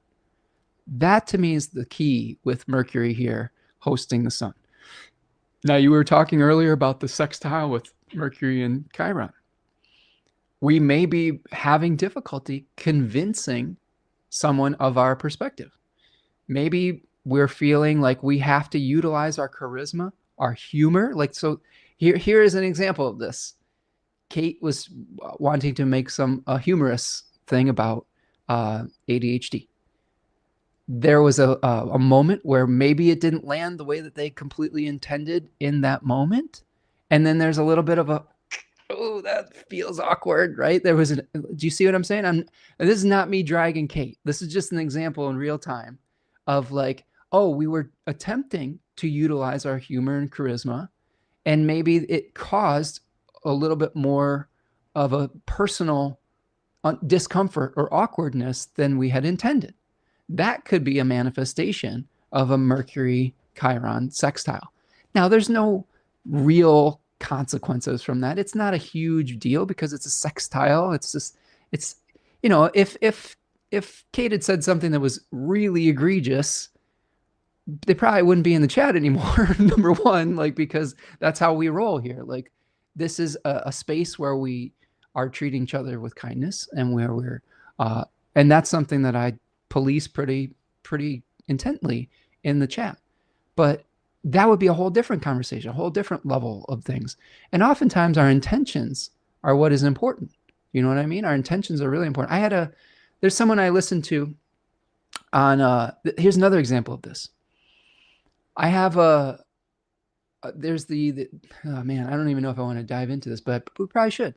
One of my sports teams that I follow, the Green Bay Packers, one of the players on their team was arrested recently on domestic violence charges, and which is very serious and very worth condemning, right, publicly. And I have a podcast person that I listen to each day who is a person of the utmost integrity, like one of the most upstanding, really nice people in that industry. And he was making an attempt to say on his daily podcast, I vehemently condemn all forms of domestic violence. But what he said was, I vehemently condone all forms of domestic violence. And he said it 3 times. And it's because there was some kind of, he had a note written down that says, I do not condone, but then he mixed it up with condemn. And we knew his intention. Anybody who knows him knew his intention, knew exactly what he was trying to say. It just came out weird. And like that's kind of a thing I could see with Mercury Chiron, where you're trying to really make a statement about something, but there's wires crossed in the delivery of the message that cause a little bit of a painful experience. Now it's a blip on the radar as far as my podcast friend is concerned. If you're curious, his name is Andy Herman of the Pack-A-Day podcast. It's a Packers podcast. He's a very knowledgeable person, and he has Mars at about the same degree of Virgo that I do. And I can imagine if I made that mistake, I would feel terrible about it. And you could see that he was just like, you know, eviscerating himself over it, because he was trying to think so, he wanted to be so exact about his messaging because it's such a serious topic, right? And you could see him in real time afterwards, just beating himself up over it. You could feel the Chiron wound coming through on that. So that might be part of a factor where we're trying to communicate something and it doesn't necessarily land exactly how we were intending. Let's see. We got some nice chats coming in here. Stellar Rendition says, I love the bass. All right. Right, when you do that, we're kind of channeling Yevgen and his DJ skills here today. Sergey says, think Arnold Schwarzenegger has both Castor and Pollux natal conjunctions. Interesting. Yeah, because Castor and Pollux are fixed stars in the constellation of Gemini, but they're actually in the Cancerian placement because of precession. I think my Mercury is on Pollux at 22 Cancer. So Pollux is the one that is learning through challenging experiences. They're both storytellers, but I think Pollux is learning sometimes through suffering and sharing stories of suffering. I think I've shared plenty of that on the channel. But yeah, that's interesting. Karen says, I am studying Maori language and doing a deep dive into Hinetewaiwa. I'm sorry if I butchered that. Hinetewaiwa, the goddess of weaving. Gemini is my 12th house. Sorry, my chat is way behind the live. Going to work now. Well, thank you for hanging out. I would love to hear more about the goddess of weaving. And I'm always curious about the indigenous perspective. And I've really learned a lot about just our relationship with the earth and the planet through looking at indigenous stories and indigenous wisdom. And anytime I can come in contact with those types of beautiful stories, I would love to hear more. So Karen, if you've got more, send me a link or place another comment or a place where we can find more about it.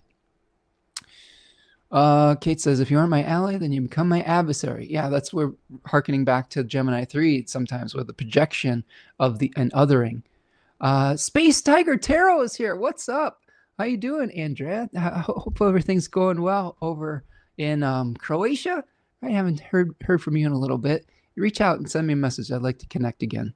Andrea's one of my favorite tarot slingers, and man, we haven't talked a bunch since like the World Cup. Croatia made a World Cup run a few years ago, and man, we were rooting for Croatia. It was awesome. So I hope you're doing well over there, friend. Kate says, feel like Gemini also leans into other ways of knowing, like you said, for better or worse, but communication and knowledge in unorthodox forms. Absolutely. Yeah, there could be some intuitive forms with that, but I think a lot of it becomes it is attempting to become rational. It's attempting to become through the mind. And that can be good sometimes, but it can also be very overwhelming. Ben is here. What's up, Ben? Right? Nice to see you. Hope everything's going well your way, my friend, over still in Kalamazoo. Yeah, I hope so. We should connect sometime, friend. You're not that far away from me. Start small. Practice with your children and your significant others. Say things like, I could have handled that differently, or it would have been better if I would have responded in this way as opposed to reacting in this way. And I'm sorry. There is at least a few times a day where we could acknowledge this. Absolutely. I agree. And Ben, if I'm remembering correctly, I think you might have a Gemini something, right? Maybe you have a Gemini ascendant? I don't know. I know you got cancer stuff too. But yeah, oftentimes when we have cancer stuff, we also will have Gemini in the chart because a lot of times Mercury and Venus are not traveling too far away from the sun. So within 1 to 2 signs. Okay. Hello, Space Tiger. Good to see you here. Ani says, the Orange Clown has demonstrated that you should double down on the lie and refuse to capitulate, and then he fires his copycats. Yeah, that is a strategy. Not one that I personally agree with. I think that part of it is maybe even the dark-sided Leo part, right? Where the pride won't allow him to admit a mistake. And that's what makes me a little bit nervous about what comes after him. Like if for example, he isn't president anymore by the end of this year, Vance is a Leo sun and a Leo rising also, and with a scary Mars and Scorpio and some other stuff. I think he has Jupiter and Capricorn. Like, his chart's not any better. I could see an equal amount of hubris and doubling down with him in charge as well. So we'll see. Wish we could just kind of purge the whole administration, but I don't know. We'll have to see how it plays out. I will say this, friends. If you are struggling and suffering right now under what's going on and the rise of authoritarianism and all of those things, hang in there, because Pluto is moving out of bounds in the summer in the southern declination, and that has often been associated with returning of power back to the people. There's going to be about a 10-year period where Pluto is going to go in and out of bounds in the southern declination, which is historically associated with the fall of those plutocrats and return to power to the masses. So I think that there's hope on the horizon with that. We get some really interesting astrology towards the end of the summer with the eclipses, with Pluto going out of bounds, Saturn retrograde, and then Pluto going back in bounds when Saturn goes direct, but we'll get to that. Space Tiger says, I'm buried in work. I'll write you. Sending a lot of love, my friend. Sending love to you too, friend. I'm glad that you're here. I'm glad that you're here. Yeah, I miss our talks. If you want to check out Andrea's work, she was actually a guest on the channel a few years ago when I was doing more guest stuff and navigating all of the scheduling things about having guests on the channel that I haven't been doing lately, but probably should again. You can check out their work as well, because really knowledgeable, really awesome person. So thanks for being here, friend. Yes, yeah, Ben says, I believe so, with Gemini. I think Gemini rising. I can't remember. Okay. Thanks, friends, for stopping. I love all the comments too. I love that we're co-creating it together.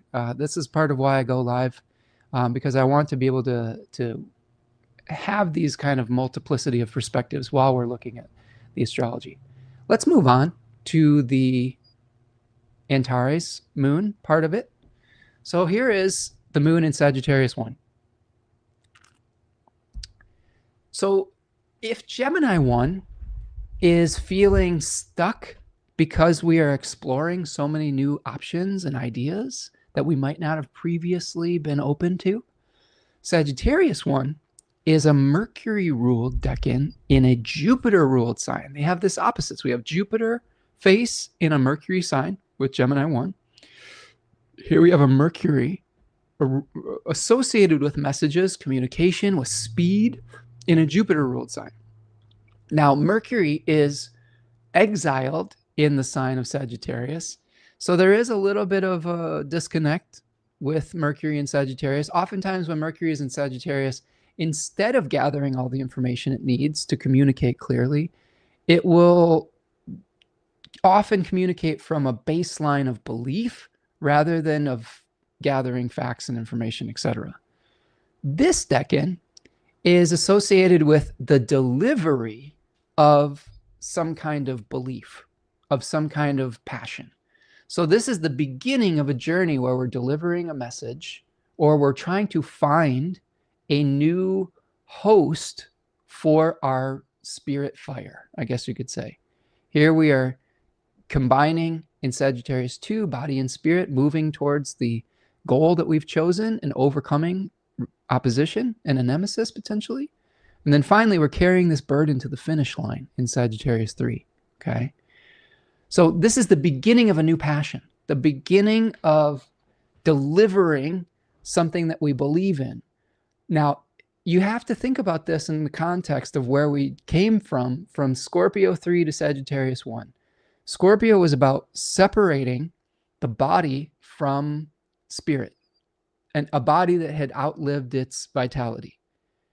Now in Sagittarius 1, after we've composted the old form, the old body, liberated spirit, now we have to find a new goal, a new mission, a new vehicle for it.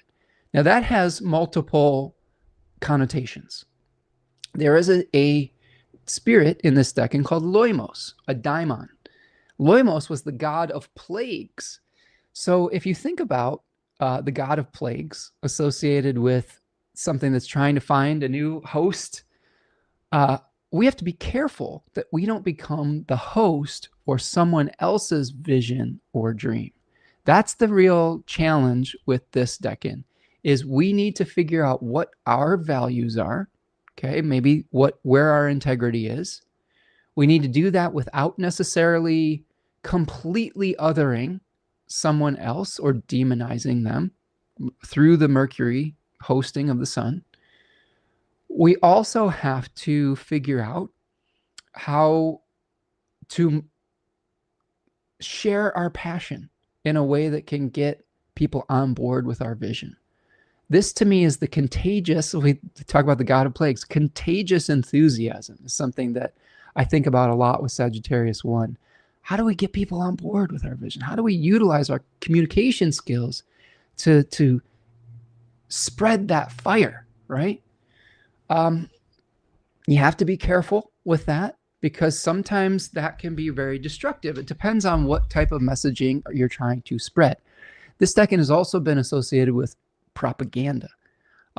So be aware that there could be something that someone's trying to sell you that's maybe not necessarily based on your truth in that moment. Be careful of what you are trying to spread out into the world. In your pursuit of your integrity, do you have to have everyone agree with you? I don't think that that's always necessarily the case. I know that there's plenty of people that I don't agree with on some things that I try to find common ground around. I had that experience this week. I had someone who's very steeped in traditional spirituality, and they were very open-minded, surprisingly, and validated a different perspective. And I tried to understand their perspective and converse with them about it. So how do we open those lines without grounding ourselves in only our own belief and perspective? That's the line that we're trying to balance between Sagittarius 1 and Gemini 2. Two things. Can you be open to other people's perspectives? How do you stay true to your own values while you are conversing with others about their viewpoint? Also, the balance between the taking in of new information, of feeling stuck by that as we try to make choices and parse through what is real and what isn't, what is actionable and what isn't.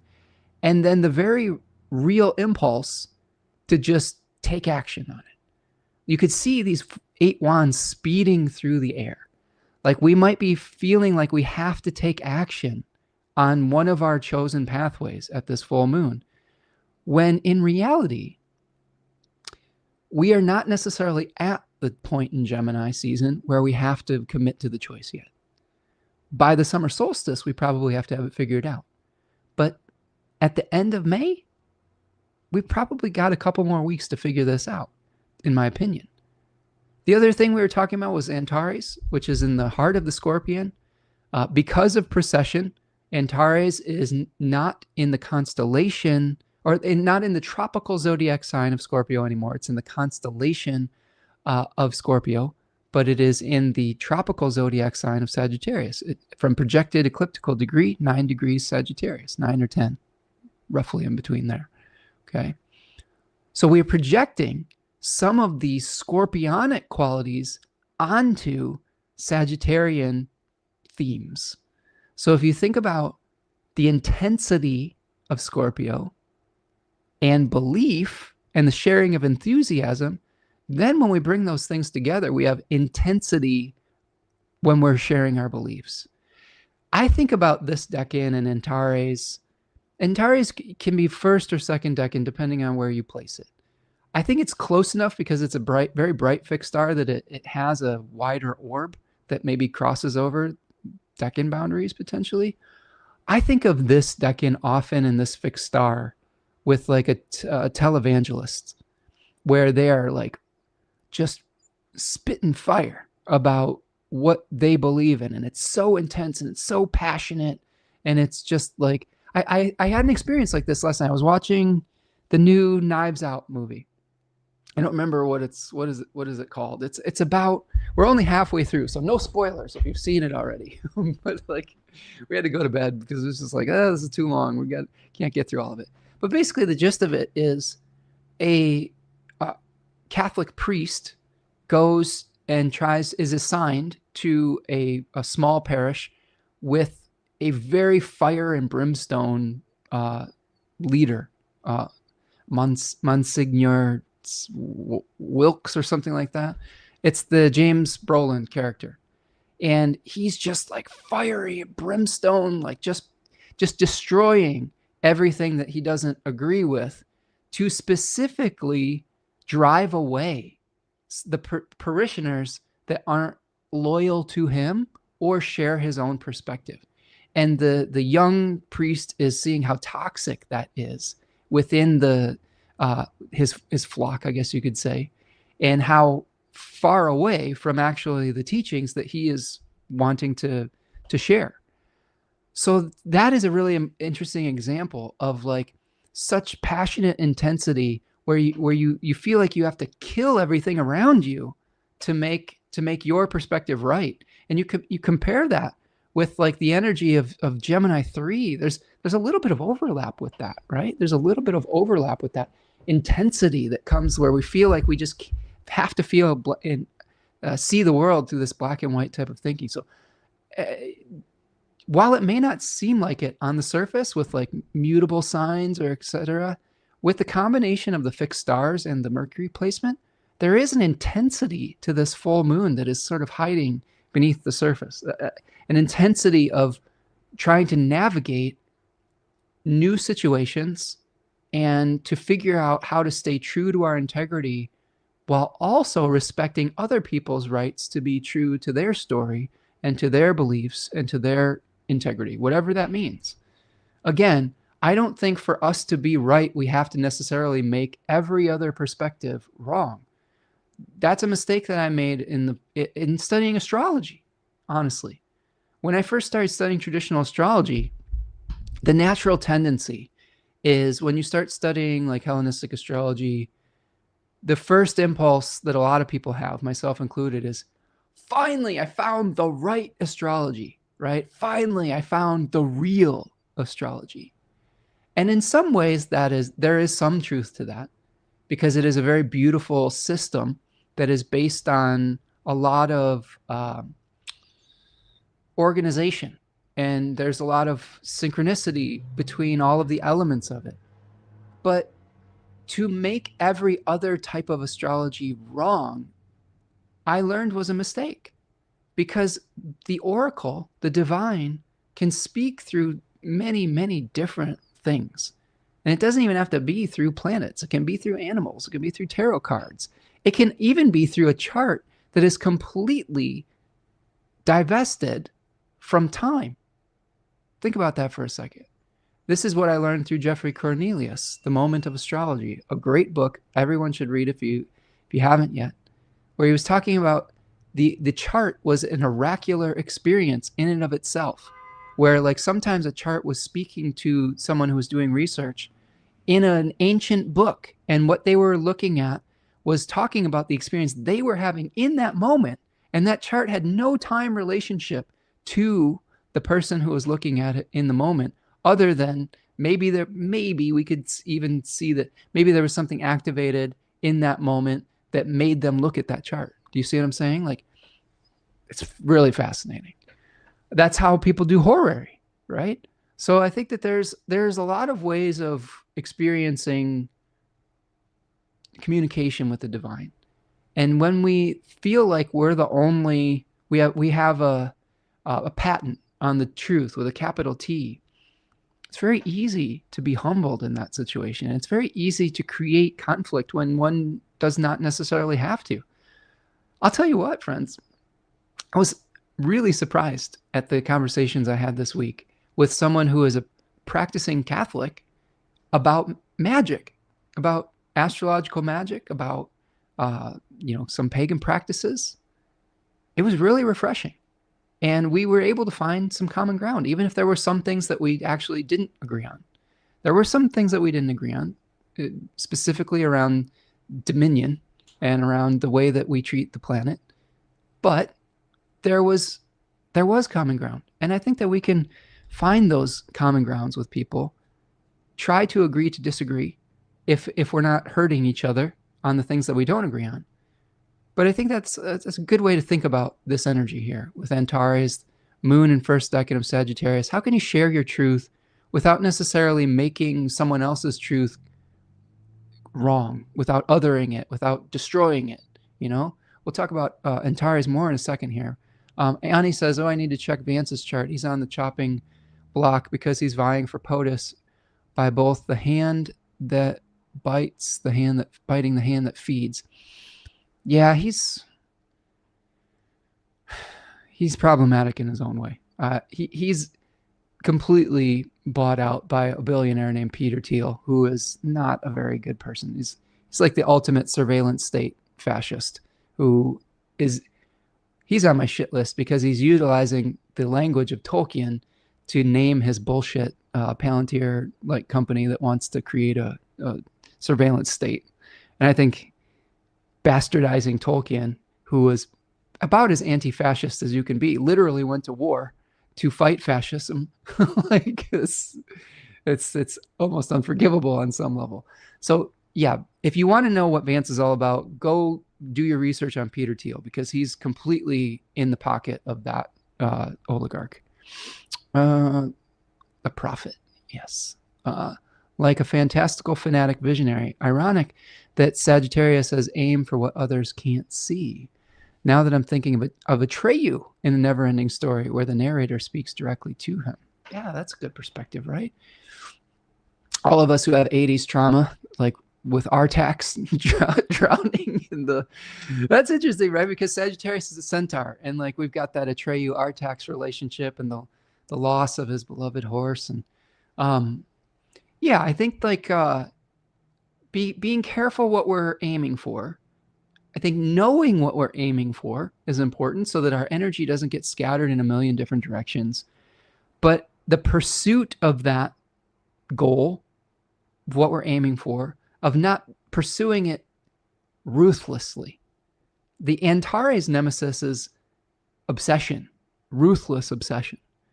My favorite Antares example is Michael Jordan, Michael Jordan had the moon at about 9 degrees Sagittarius on Antares as the ruler of his ascendant in Cancer. Um, and he was ruthlessly driven to win. And it made him one of the greatest all time. It also led to some really difficult experiences. He had a gambling addiction. He was ruthless about his competitiveness. He couldn't just leave the competition on the court. He had to take it to the golf course. And he got himself into a lot of trouble with gambling and gambling debt. And there's some conspiracy theories that the death of his father was connected to his gambling debt, which is really sad and unfortunate. His father was murdered. And there's some people that believe that he was murdered by the mob or the mafia that Michael Jordan owed money to from gambling debt. So not confirmed. So it's just a theory, but he has also rubbed a lot of people in his life the wrong way. Like he had such high expectations for teammates that he was kind of an a-hole. And yes, he ascended to the heights of his profession, but how do you, that was appropriate in certain arenas, basketball arenas, that intensity, that focus. How does someone like Michael Jordan rejoin society as a quote unquote normal citizen?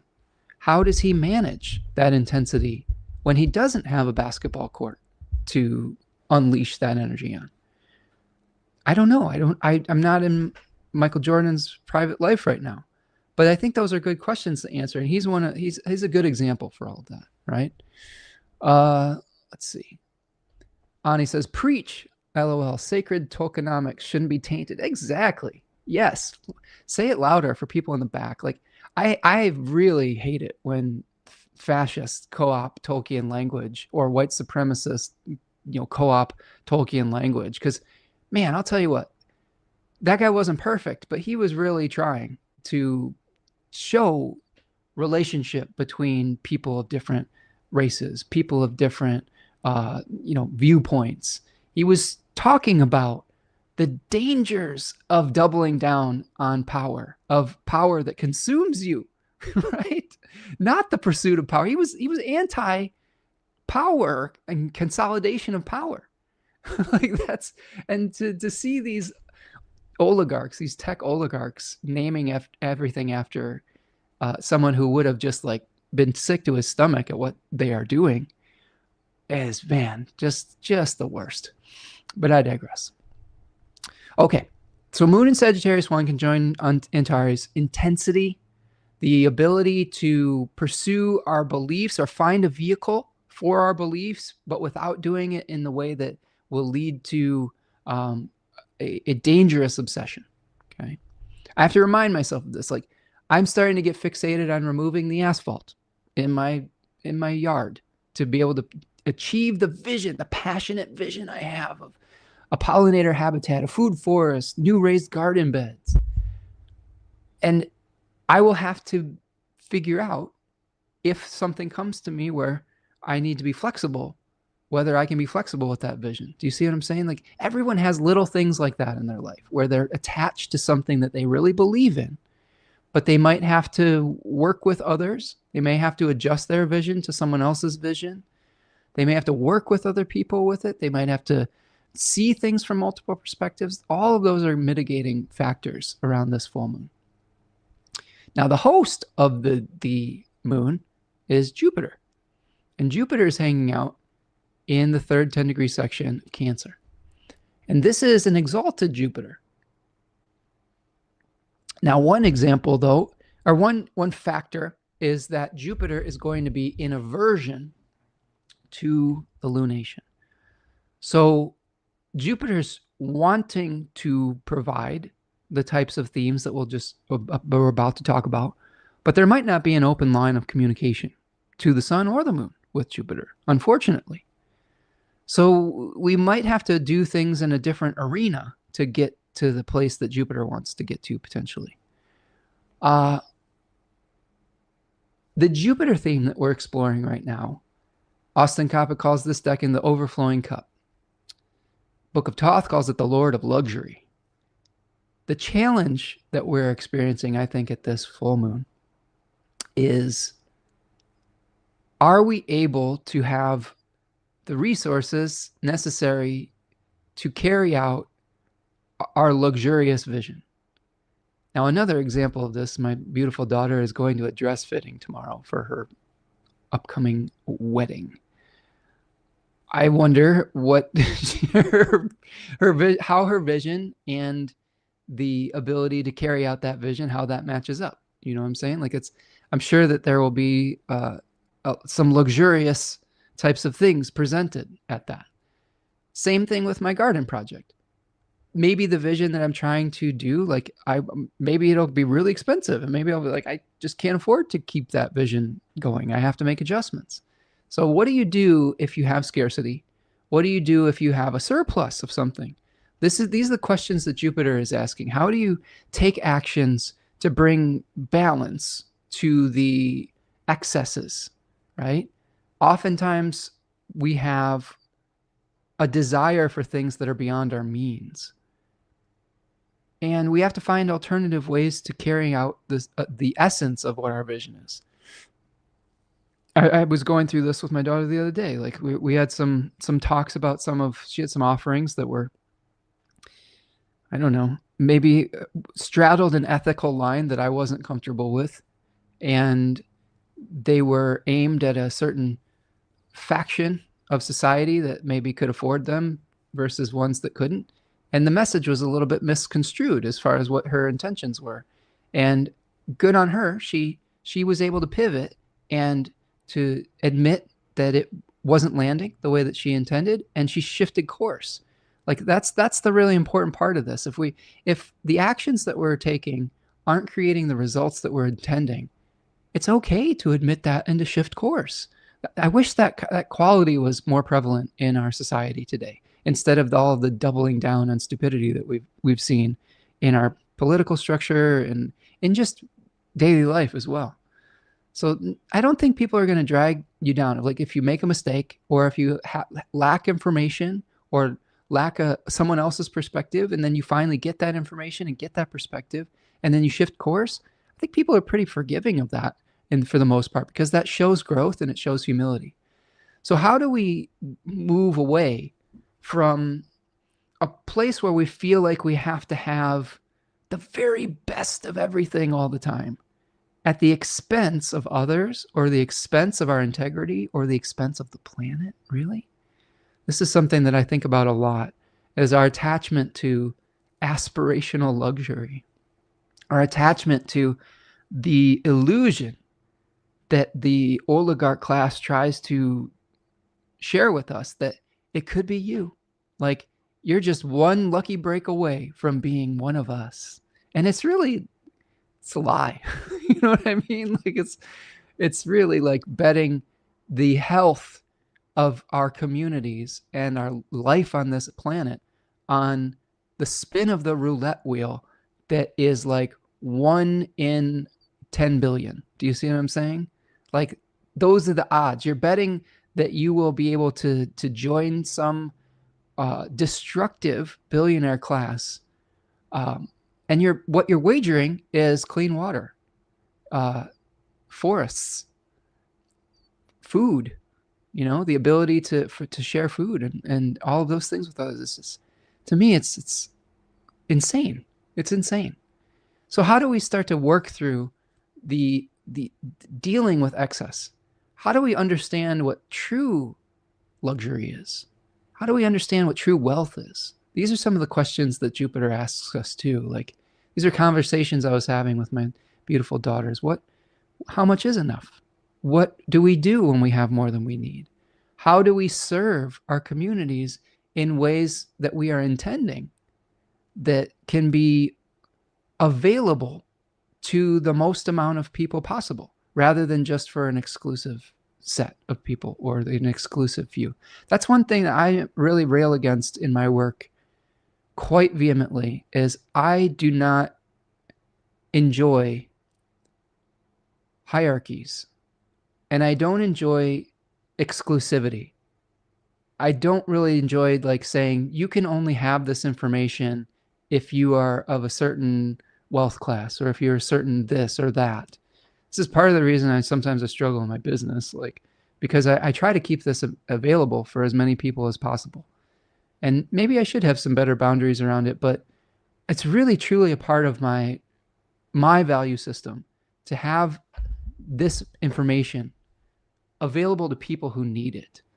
And this might be a question that you're asking yourself at this full moon as well, is how do you utilize your passion, your intensity, your goals, and your vision in a way that can be shared with others rather than just be in service of your own attachment to the illusion of luxury, right? Because oftentimes what is sold to us as luxury is really just like bullshit, like complete bullshit. Like, yes, I understand that there's nice things that we want in the world every once in a while. And I'm not begrudging anybody having some nice things. I like nice things. I like good food. I like really nice food. But I also appreciate how delicious something is in its simplicity, right? It doesn't have to be from a 5-star Michelin restaurant to give me the feeling of abundance. It doesn't have to be something from, I don't know, a designer brand to be comfortable and functional and look good on my body. Do you see what I mean when I'm talking about clothes or something like that? I don't need a $300,000 vehicle to drive me from point A to point B. The essence of getting me from where I want to go to from where I am can be served in a number of different ways. So I think that if we release attachment to form and we try to get to the core and the essence of what we are doing, that can help us to work through some of the challenges of the third decan of Cancer, okay? There are people that experience scarcity in this decan, and there are people that are experiencing great wealth and power, etc.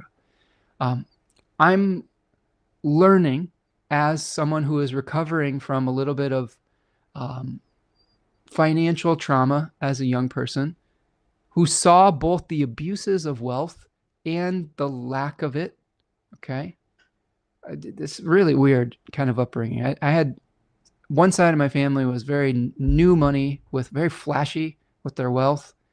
And the other side that I was mostly raised by was very like, they had Mennonite ancestors. So they were just like, you're going to wear that pair of shoes until it falls off your feet. And this is gaudy and ostentatious and gross, like this type of living. And that dialogue was going back and forth between my parents, who were divorced since I was 2, for my entire life. So I tried to straddle this line for a long period of time. And what I've learned is that the more we can share what we have with others, the more we're going to facilitate goodwill. I think sharing is something that really eliminates a lot of conflicts in our life. You know, like when we hoard, when we take, when we fear others taking from us, we facilitate conflict. We facilitate ill will. And it really just doesn't have to be that way. Even with what you have to offer is modest.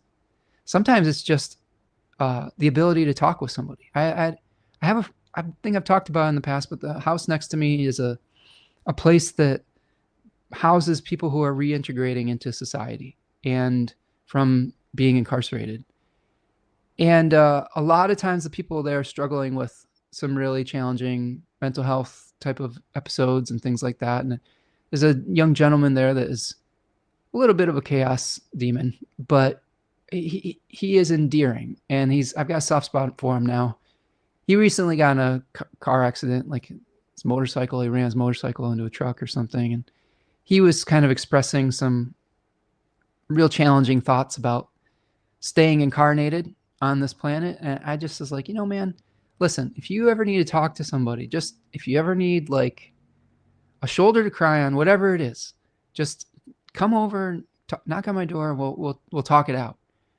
And even something as simple as I'm willing to take a half an hour out of my day to hear what you're going through and be present for you. You can't imagine what kind of a gift that can be for people, how valuable even something as simple as just your presence can be for somebody. So a lot of times when I see people that are thinking about, they are worried about what they have to give or that they don't have enough. You always have something to give. If you don't have enough resources, sometimes you're wealthy in time. If you don't have a lot of time, sometimes a physical donation is, or something like that is important. Like, let's say you have more food in your garden than you need, sharing that with your neighbors.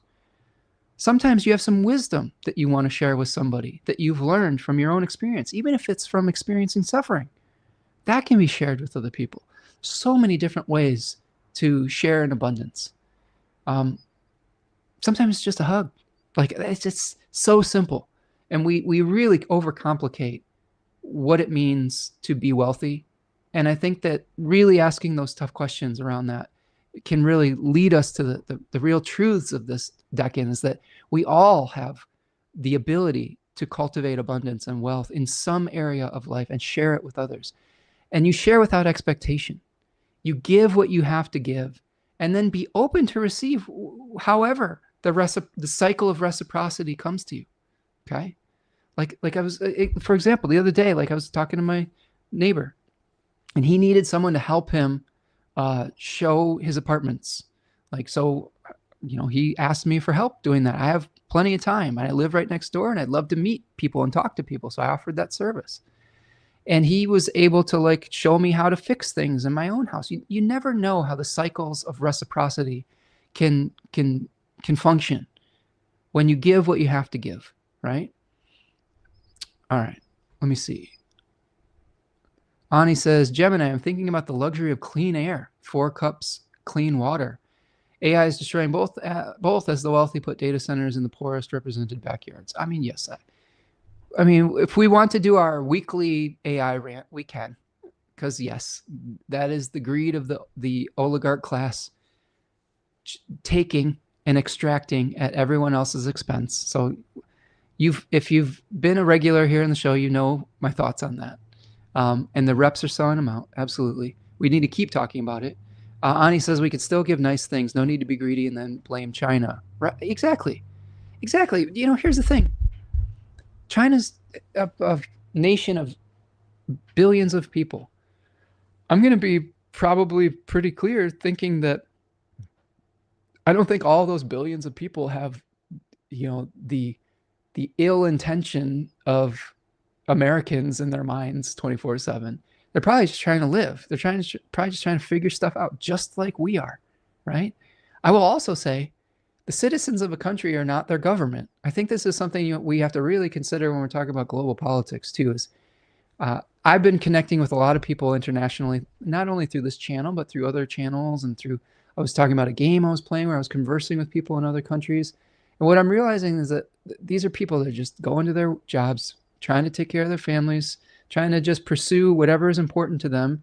And many of them are victims of games that power plays, right?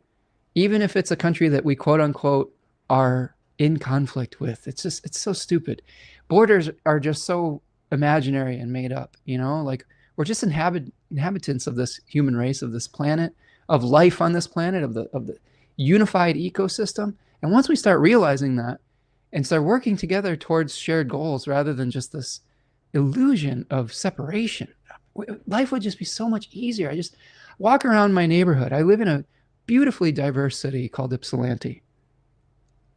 And it's just this bubble of like, it's quirky. Don't get me wrong. There's a lot of characters in this town, but people are just going about their business. They're just planting their gardens, hanging out, talking to their neighbors.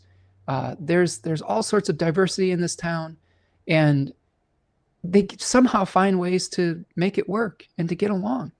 And it shouldn't be that complicated, is what I feel about it. Sergey says, I think a lot of us got traumatized by childhood scarcity. Absolutely. Many of us did, right? Like I said, I've seen both sides of it.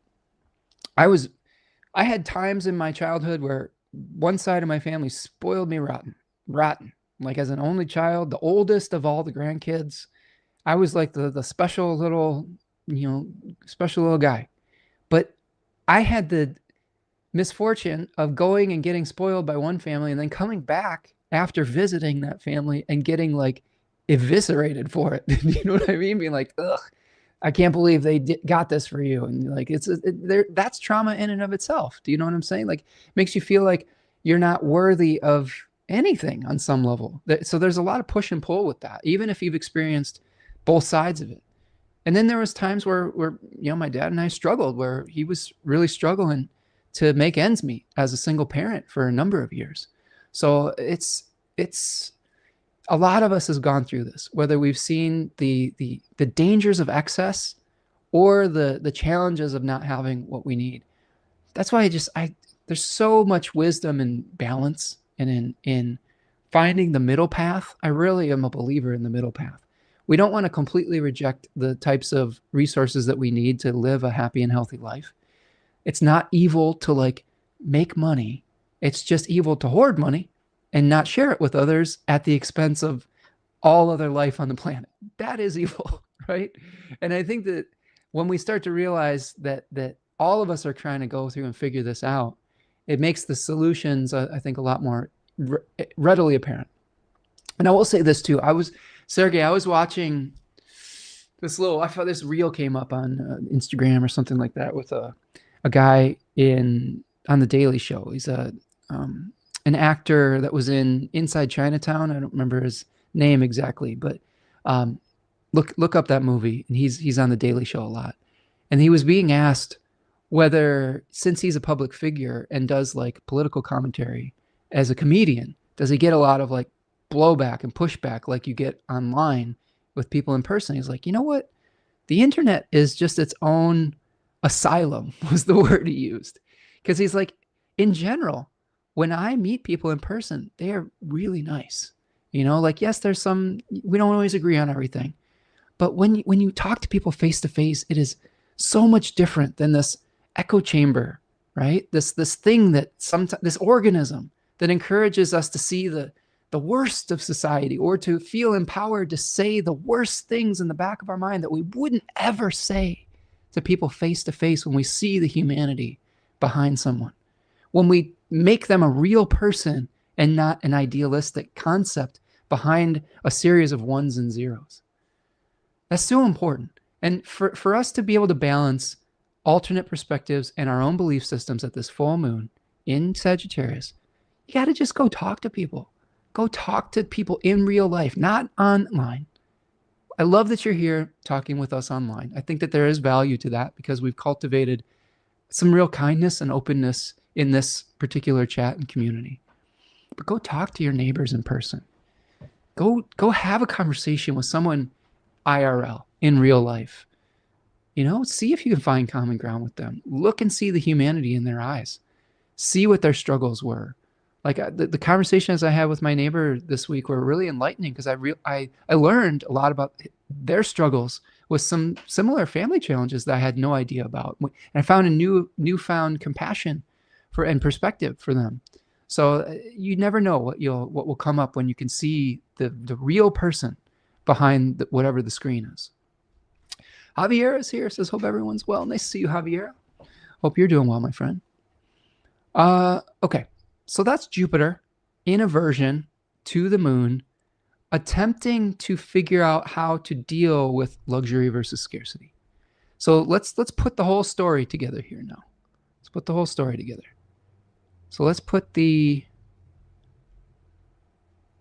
on stage. And we've got, so follow me for the summary of the full moon. The sun in first decan of Cancer is encouraging us to explore our options.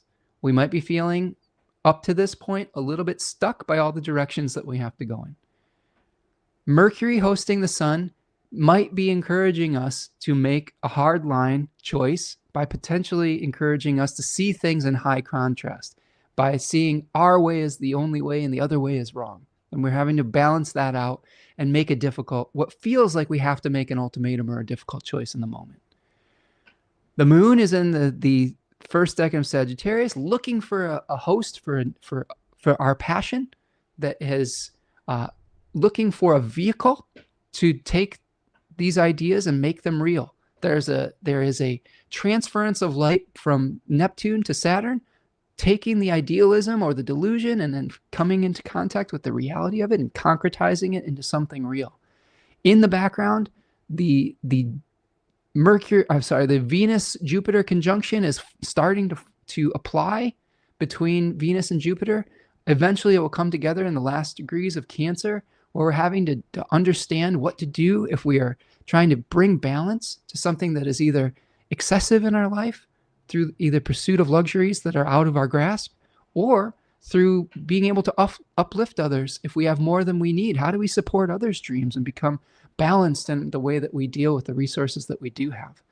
So all of those things are going to be playing out, right, in the full moon experience. Now, I'm going to take a little stretch again, and then I'll take you very quickly through the next couple weeks, and then we'll wrap for the day. And we'll do our I-Ching, and we'll do our animal. So stretch your legs out. Okay, subscribe to the channel if you're here. Thank you so much for continuing to show up each week, and for your participation, for your kindness, for your ability to see things from a new perspective, for the support, for those of you who have been able to support both materially and in likes and subscribes. All of it is good, and I appreciate all of it. Thank you just for being here and listening. Even if you're listening after the fact, thanks for continuing to engage in this work that I do here. Take care, Ani. We'll see you the next time, friend. Okay. So as we see the full moon experience unfold, if you want to deep dive into this, go look at the astrology of June, because these are going to be basically the first 2 weeks of June reviewed in the context of the full moon. So the first day after the full moon, Mercury moves into Cancer. What does that mean? How is this story going to unfold? We spent 2 hours breaking down what is required of us at the full moon. Once Mercury moves into Cancer, the two things happen. First of all, we have the shift between, we have the sun entering into the second decan of Gemini, which is related to having difficulty making that choice of reconciling the two different directions that feel very polar. The other thing that's going on is Mercury is going to be hosting the sun and Uranus, I guess in this case as well. So a lot of our thoughts are going away from othering the choice that we don't want to make and moving towards how do we nurture the thing that we did choose into its fullest form. So after the full moon, you might have made a choice. You might have said, yes, I do want to pursue this particular thing. Now, a lot of our conversations could be directed towards how do we protect that? How do we nurture it to its fullest potential? That could be something that we're going through with Mercury moving into Cancer. All right. Now, as Mercury moves into Cancer that same day, the first aspect from the full moon is perfecting. So the first aspect is an opposition from the moon in Capricorn at 1 degree to Mercury in Cancer at 1 degree of Cancer. So the moon is going to be moving into a sign after it is released from the bond. Okay, 15 degrees. So here is the 1 degree opposition here. This is on early hours of Tuesday, late Monday, early Tuesday. So we've decided what we want to pursue. We've gotten passionate about the idea. We've tried to sell it to the people that we need to get on board with it. And now we're thinking about what are the resources that we need to bring it into fruition. And we might realize with the moon moving into Capricorn that this is a little bit of a barren land, I guess you could say. We have to weigh the pros and cons of where we want to do this project, whatever it is. Do we have enough resources? The square with Neptune, unfortunately, and I don't want to call this into existence because I have a project that I would really like to be successful. But the part of my brain that is astrologically based is like, there's probably going to be some compromises I might have to make on my garden project. Probably because the estimate that comes back is maybe a little bit pricier than I am willing to invest at this time or have the resources to invest in. If I'm being honest with myself, the guy that's in charge of it is he's working on his own project with his building, and I'm kind of trying to shoehorn my project in with his. And he is a person of many more means than me, and we'll see if the people that he's working with are affordable or not. We'll see. But that might be some kind of conversation that you have to have is, do you have enough? Like, are you able to nurture this project into its fullest form? And maybe how can you pare it down a little bit if you don't have what you need? That could be a conversation with that. Mercury will trine the North Node and square Neptune on the 3rd. So this is just a continuation of this, where we're seeing, the moon kind of moving through Capricorn, but Mercury is starting to square Neptune on the 3rd here. So when you are trying to get all the protection for your project, be realistic about what you can handle and how much energy you can sustain. All right. Trining the North Node, I think that part of it is be open to a plan that might not be the original plan that you had. With the North Node in Pisces, sometimes the universe has a better plan than the one that you have rationally. Don't get attached to the form of the plan.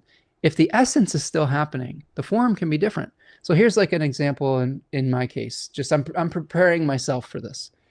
Let's say that the estimate I get for removing the concrete to create a native pollinator habitat garden in my yard is too expensive. I could alternatively maybe look to another contractor, or maybe I would figure out how to do it myself. Maybe I could get a concrete saw and cut it up and get a sledgehammer and sledge it up and save myself however many thousands of dollars that they might want for this. If it's under if it's up under, I don't know. I don't know what it needs to be under for me to feel comfortable with it. But I do know a number that I would not be comfortable with. Maybe it's quote unquote God's plan, right? Maybe it'll teach me skills that I need to learn how to do this in other areas of my art. There's multiple sections I would like to remove eventually. So maybe the square with Neptune, maybe the tension that we feel with the moon, Mercury, and Neptune leads to an alternative solution where we have to surrender to something that is maybe different than what we had originally anticipated at the full moon. Maybe this is also true with my daughter and her dress fitting. Maybe there's a certain dress that she loves, and it's, I don't know, maybe the fabric doesn't fit right, or maybe it has to be tailored a certain way, or maybe it's way too expensive and she wants to have an alternative one that isn't exactly what she decided on, but it ultimately becomes the best thing. Do you see what I'm saying? Like this to me is how do you compromise on your vision when every single element of it isn't exactly what you want, right? Mare is here. What's up, Mare? Says hi from Maine. Paintings by Mare is here. Listening while painting. I love it. I love it. Is that a hawk or an owl? It looks like a hawk on top of a. It's cool. It's either. I'm leaning in. Is this a snowy owl or is it like a red tail? It's cool. Whatever it is. Mare is an excellent painter of all things nature, and have some really. She does great pet portraiture and the nature portraits. So check her out. I hope that we're inspiring something glorious today. Okay. Here is another thing about the narrative version of this, okay? We can talk about one slice of the pie, right? One chapter of the story with the full moon. When we look, the reason I like to contextualize this with a couple weeks out is because it prepares us for disappointment. I don't know if that's the right word. It just prepares us in general for other challenges that will come up. That being said, on the 7th, Venus is back in bounds. So to me, this could potentially be, when Venus is back in bounds, it's starting to make an application to Jupiter. To me, this is well, you had a vision about what you wanted to do. Maybe you ran into some limitations. Okay, maybe that vision was a little bit outside the box of what you would normally attempt, right? And now that Venus is back in bounds, there's a little bit more of a realistic vision. There's more of a realistic, like affordability question around something, or a realistic expectations within a relationship or something like that. So this is part of the story where we go to passionately pursuing our goal, maybe meeting a little bit of resistance after the full moon, and then Venus going back in bounds, starting to maybe pursue something that's maybe a little bit more reasonable than what we were originally intending. Oh, Mare says a leucistic red-tailed hawk. That's what was getting me. I said it looked like a hawk, but it was all white, right? So like kind of almost like a albino red tail on some level. Not quite albino because there's some color, but leucistic, I'm assuming, is just a color variation, right? That's very cool. Very cool, Mare. Did you see one of those? I'm curious because that would be amazing. That's sort of like a spirit hawk, right? That's like the white stag kind of experience, but with a hawk. And you being here with that is sort of like the divinity of the messages we're channeling today is kind of spoken to by that, I think, on some level. All right, after Venus is back in bounds, we have the last quarter moon at 17 degrees of Pisces. So this is the point in the narrative, in the story. Okay, let's go to the 8th. Let's see it. Here it is. Let's make it exact. All right, 17 degrees of Pisces, squaring the 17-degree Gemini sun. Now remember, one of the ways that we analyze, that I analyze, other people analyze, sun-moon relationship is the moon is like the music box cylinder that is striking the notes of other planets, is collecting the light of the sun, trying to bring it into physical manifestation. So if we know that we have to look to the sun for the intentions that we're trying to manifest, or the experiences that might be spotlighted, even if we're just not thinking in a perpetual growth mindset that late stage capitalism would love to have us think about so that it can continue to profit off of our labor. But I'll just throw little digs in there every once in a while, just so you know that that's how I feel still. I digress. With the 17-degree Gemini placement, there's two things that stand out to me about this last quarter moon. First of all, last quarter moons in general, reducing the qualities of the moon to achieve the goal of the sun. When the sun's moving through Gemini 2, we might be feeling a lot of tension between pulled in two different directions. There are two things that we're trying, or multiple things. It doesn't have to be two, it could be more than one, that we just can't possibly reconcile. It's like we really want to do this, but there's this other thing, and and then we're just sleepless nights around it. I think that what we release with the moon at 17 degrees of Pisces is we are releasing overconfidence. That decan, the challenges of that decan are like just saying, well, let's just go for it and we'll just have faith and it'll work out. And in some cases, that's the right way to approach it. In this case, I think we need to be a little bit more discerning. I think we need to be a little bit more, let's think a little bit with our head here and not necessarily just with the leap of faith type of experience. And that might help us to make a more rational decision at this last quarter moon. The other factor is that there's a fixed star at about 16, 17 degrees of Gemini called Rigel or Rigel. I still haven't found the pronunciation I'm comfortable with on that. And that's a fixed star in Orion. I believe it's in a belt of Orion. No. It's in the foot. It's in the foot of Orion, excuse me.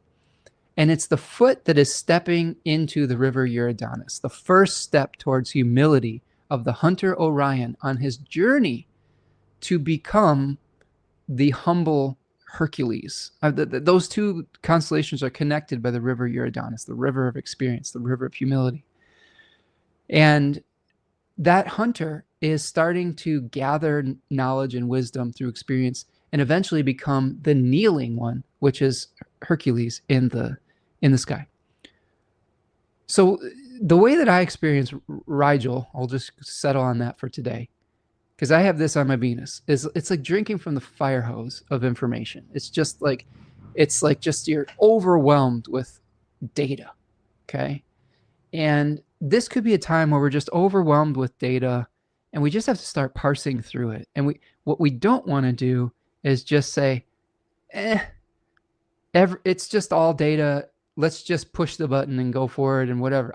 I think that's the mistake here, is you really want to like process it and figure out what the reality of the situation is without taking the hubristic leap of faith and doing something that you're not ready to do. That's the other thing that is related to Pisces too, is the Sorcerer's Apprentice, where you're trying to do something that you're not really trained for yet. You might need some more training at this last quarter moon. And that's okay. It's okay to ask for more questions and to ask for help. If you make assumptions about what you're working on, that could lead to disaster. I think this is the releasing of assumptions.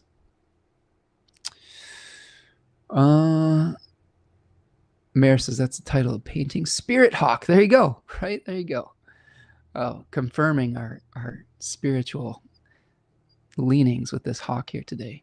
Javier says, I saw a huge wild white rabbit yesterday. Careful, don't follow it. You might end up in Wonderland. Okay. All right. So on that same day, Uranus is going to be emerging as the morning star. So the realization that you have at a point of conflict with the moon and the sun here, Uranus is going to be going at that 15 degrees separation from the sun. So something really might be showing you that you need to take a different perspective on something, right? Uranus could be a flash of insight with new information that you hadn't anticipated. I mean, Uranus is coming towards the bending of the nodes too, which it's moving away from the north node of increase and moving towards the south node of decrease.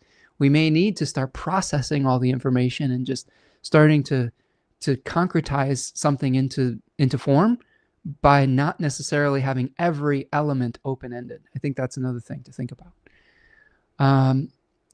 Venus is going to conjunct Jupiter on the 9th. I am looking forward to this. This is one of the nicest kind of aspects that we often will experience in the sky, the Venus-Jupiter conjunction, although it's not always perfect. But in this case, Jupiter is exalted. This could be where the elements that we need come together to take action, whether it's through getting what we need to eliminate scarcity or through finding the right vehicle to share our abundance and our wealth with others. So don't just merely think of this Venus-Jupiter conjunction as, ooh, I'm going to get some good sky goodie. It could be that you could be the channel for something positive for someone in your community through your generosity. I think that's really the gift of this, is you could be facilitating someone else's dream through sharing your abundance with others, whether it's resources, whether it's knowledge, whether it's time, whether it's compassion. Could be all sorts of things. But I think the elements of coming together, being able to receive and to be able to take actions that will bring us closer to the goal, are really nice with Venus and Jupiter conjoined. Be careful about overdoing something. The danger of this, if you're just not on the spiritual wavelength or on the pronoia wavelength, the ananke of this, being overindulgent with the things that we want to pursue, pursuing a luxury that is, I don't know, just very excessive. There could be something that's too much of a good thing with this conjunction, right? I think that even though we think of these benefics as positive, think about when you have too much moisture and you overwater a plant, it starts to wilt or it starts to mold. Think about when you have too much cake. If you have too much sugar, what started off tasting good can make you sick. So there is also the possibility of this. I think that it's a little bit more innocuous because Jupiter is in such good shape. So I think that some of the risks are mitigated, in my opinion. But just be aware that something that is delicious or that is good can end up being, you know, we can feel over it. That's the other thing with Cancer 3. It is the ultimate satisfaction of a physical need, an emotional need. And eventually the transition to Leo is, how do we start to find purpose that is outside of our physical bodily needs? So you may have more than enough physical things around this period of time. And this might be encouraging you to feel like, is this really all there is? There's a boredom quality to Cancer 3 that is sort of the boredom before the breakthrough. I like to call that. You know, you're just like, I'm over this. But that feeling is important. That ennui is important because it will help you to find a new sense of purpose and meaning that might be based non-physically. Maybe it's based in service. Maybe it's based in creative expression rather than pursuing physical or material needs. Sergey says, I'm so tired of the nodes. I've got them activating my solar return charts and partile conjunctions for 4 years in a row. Just laughing.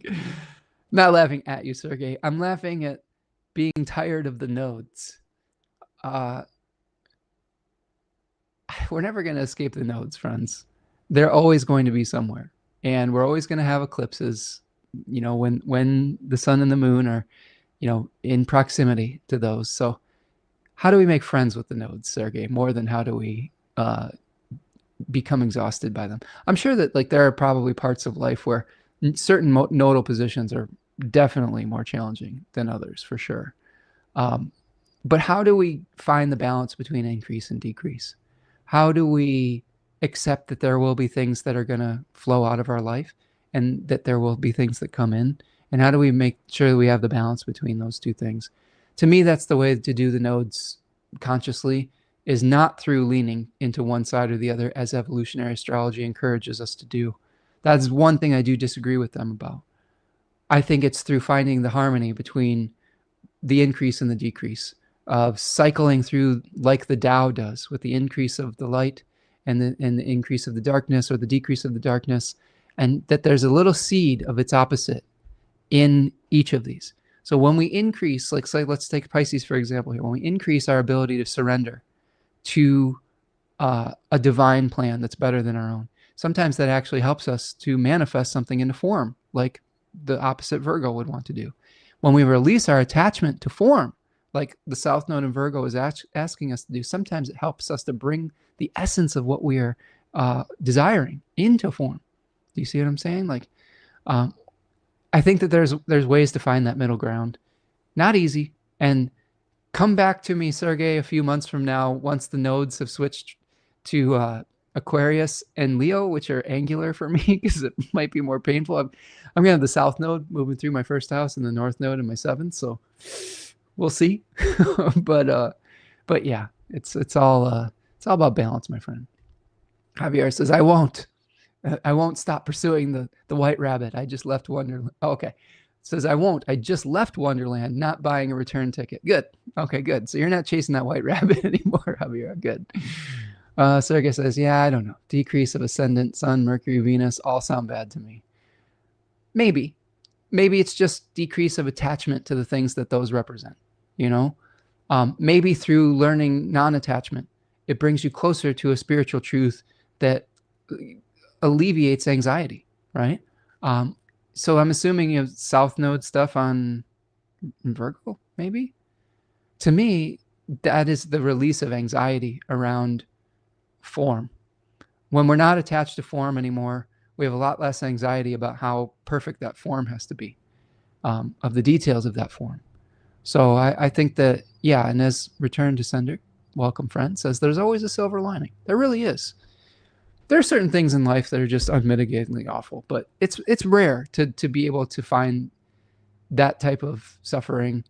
Although you could even make an argument that in the suffering, it allows us to have compassion for the suffering of others. So I do agree with that statement. And I love your red-winged blackbird that you have here, Return to Sender. Thank you for your comment here today, friend. Okay, a couple more things. Mercury is going to square Saturn on the 10th. And this is going to be the beginning of Mercury's malefic enclosure. So we just went through a malefic enclosure of Venus. Now Mercury is heading into a malefic enclosure for about 2 weeks. So a lot of the challenges that we're going through with Venus are going to be revisited through the lens of Mercury. Communication within families, communication as far as how to protect something that is sacred to us. I think that's something that could be having a lot of pressure put on by Saturn and Aries, the need to state our own value system and to strike out independently with a new start. And then with Mars making a sextile from Taurus just the disruption of our routines. If I was, I've been telling a story about a gardening project. This to me could be the Mercury malefic enclosure, the disruption of daily habits and routines. Like, I have the moon in Taurus and I like to be peaceful in my environment. I could see this being, even if my project dream is successful, there's going to be some construction in my backyard that could be noisy and disruptive of my daily habits and routines. If we want to remove concrete in our backyard, that might require like construction equipment in my backyard, which would be weird and awkward and noisy. That might be just the type of thing that we're experiencing with Mercury in malefic enclosure, even if it's in service of something that you're trying to pursue. The walled garden sort of being pierced by these malefic planets. Yeah, there you go, friend. Okay. Sun in Gemini 3 on the 10th also. This is another point in time where we're shifting. Remember we talked about Gemini 3 with the black and white thinking with the high contrast. Just be real careful about having to other someone or something. It will shine a spotlight on what we can sustain and what we can't. I think that's the less negative interpretation of it, is saying this is pursuable and this isn't. And the sun is shining a big spotlight on that. And on the 12th, Uranus is at the bending of the nodes. So this is that point where we're getting to the peak of increase and we're moving towards decrease in our Uranian ways of thinking. Now, if we want to humor Ani, not humor her, I'm just kidding, Ani, if you're listening to this later. But Ani was talking about AI data centers, and we often will take a huge dump on them here, rightfully so in a lot of ways, because we're concerned with the planet and the resources and life that is not just human life, but other life on this planet. And a lot of those things are under threat. I do think this is a moment where the Uranian hubris around, I feel like a lot of Uranus and Gemini can be tied in with AI and surveillance and communication and things like that. Again, go back and watch my Uranus and Gemini broadcast that I did a number of months ago. So if you search for that, I do a deep dive on Liz Green's The Art of Stealing Fire and talk about it through the language of Gemini. And part of that is the hubris of trying to be godlike. And I think that a lot of these tech oligarchs do consider themselves like semi-divine and are trying to steal something divine, like the ability, like the Palantir. Like Palantir was an orb in Tolkien that you could see everything that was happening around you, but it really responded to the intentions of the watcher, right?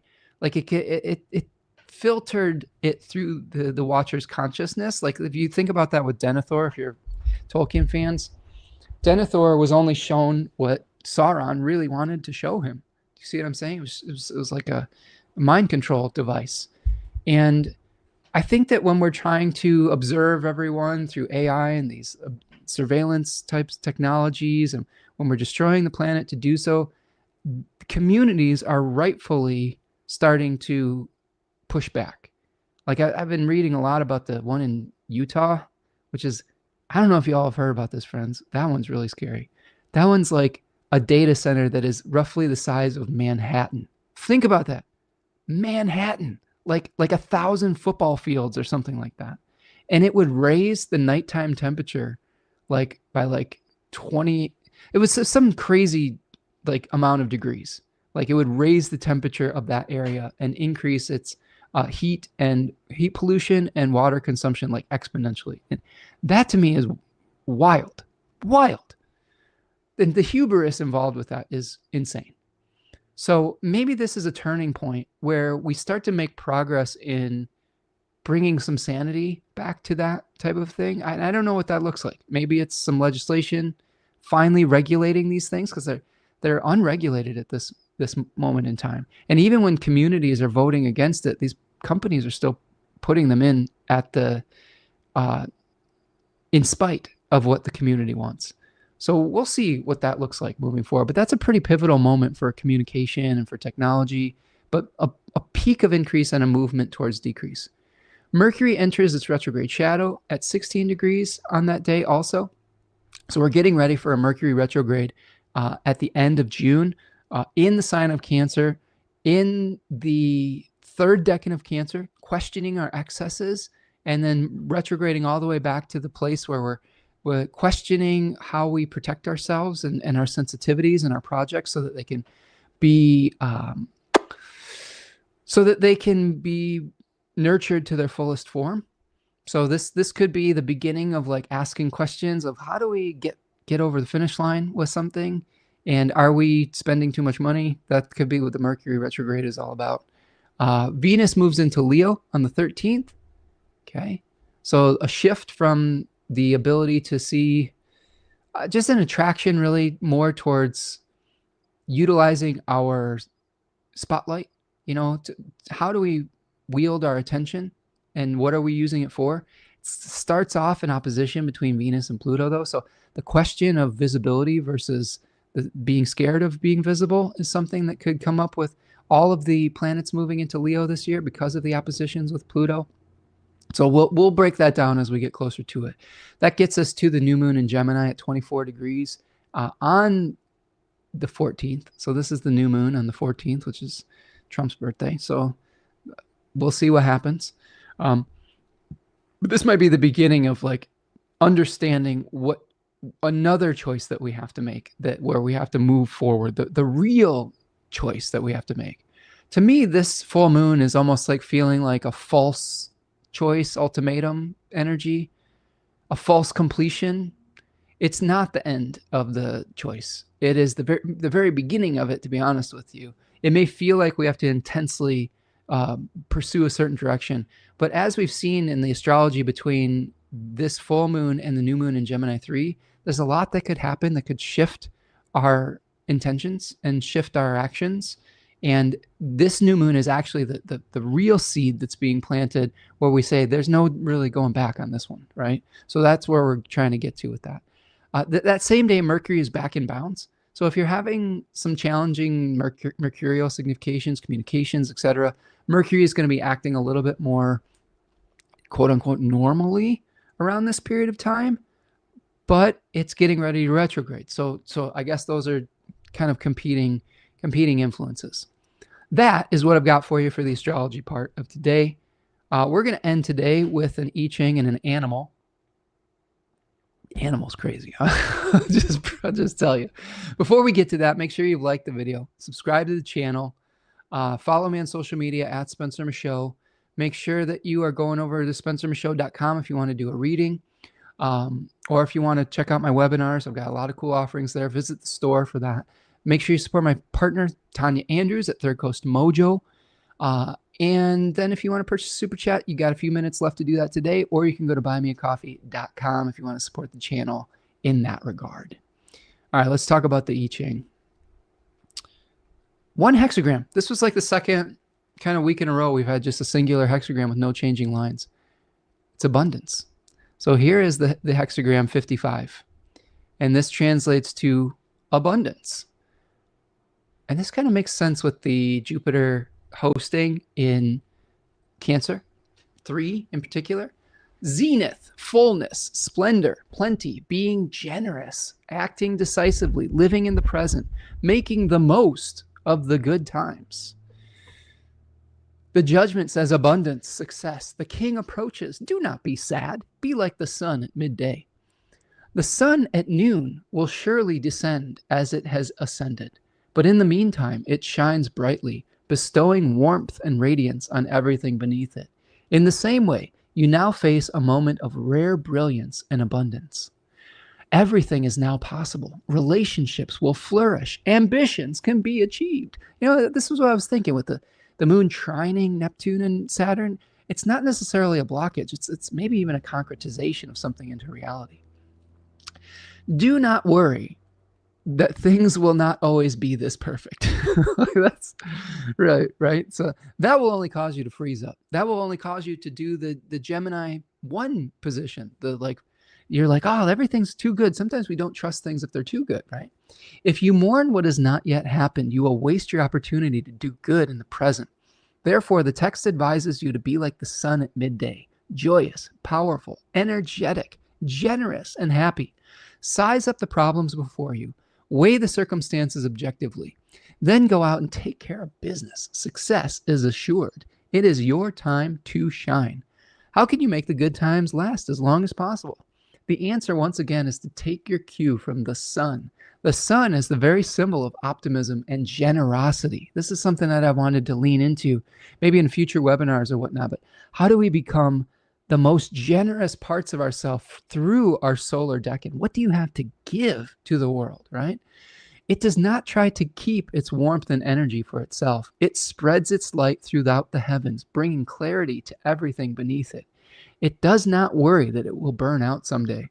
Rather, it gives freely, and then it gives some more. And in this way, all of life on earth is preserved and perpetuated. In the same way, it is time for you to be open, generous, and magnanimous. Like the sun, do what you can to illuminate the world around you and make your fellow creatures warm and happy. If you want to perpetuate the good times, share your bounty with others. Do not worry about gain or loss or about whether you have enough in the future. If you try to hog all the benefits for yourself, you will cut yourself off from others. People will envy you and refuse to cooperate with you. If you become fearful and obsessed that people are trying to take things from you, you will drain your energies and squander your opportunities. As a result, the good times will pass all the more quickly, and no one will be there to help you or your downward slide or on your downward slide. On the other hand, if you share your good fortune with others, they will rejoice in your success and work with you to keep things moving forward. And you, in turn, will be renewed and stimulated by their goodwill and cooperation. Oh man, I love that. I mean, it really speaks to the generosity inherent in the host of this moon, Cancer 3. And again, I will encourage you to think about the abundance that you have to give, not necessarily just in terms of material wealth as a capitalist society, utilitarian society trains us. There's so many intangible things that you have to give, which sometimes it's just a compassionate heart. Sometimes it's just a shoulder to cry on. Sometimes it's your time. Sometimes it's your effort and your energy. There's so many things. I know that every single one of you have to give.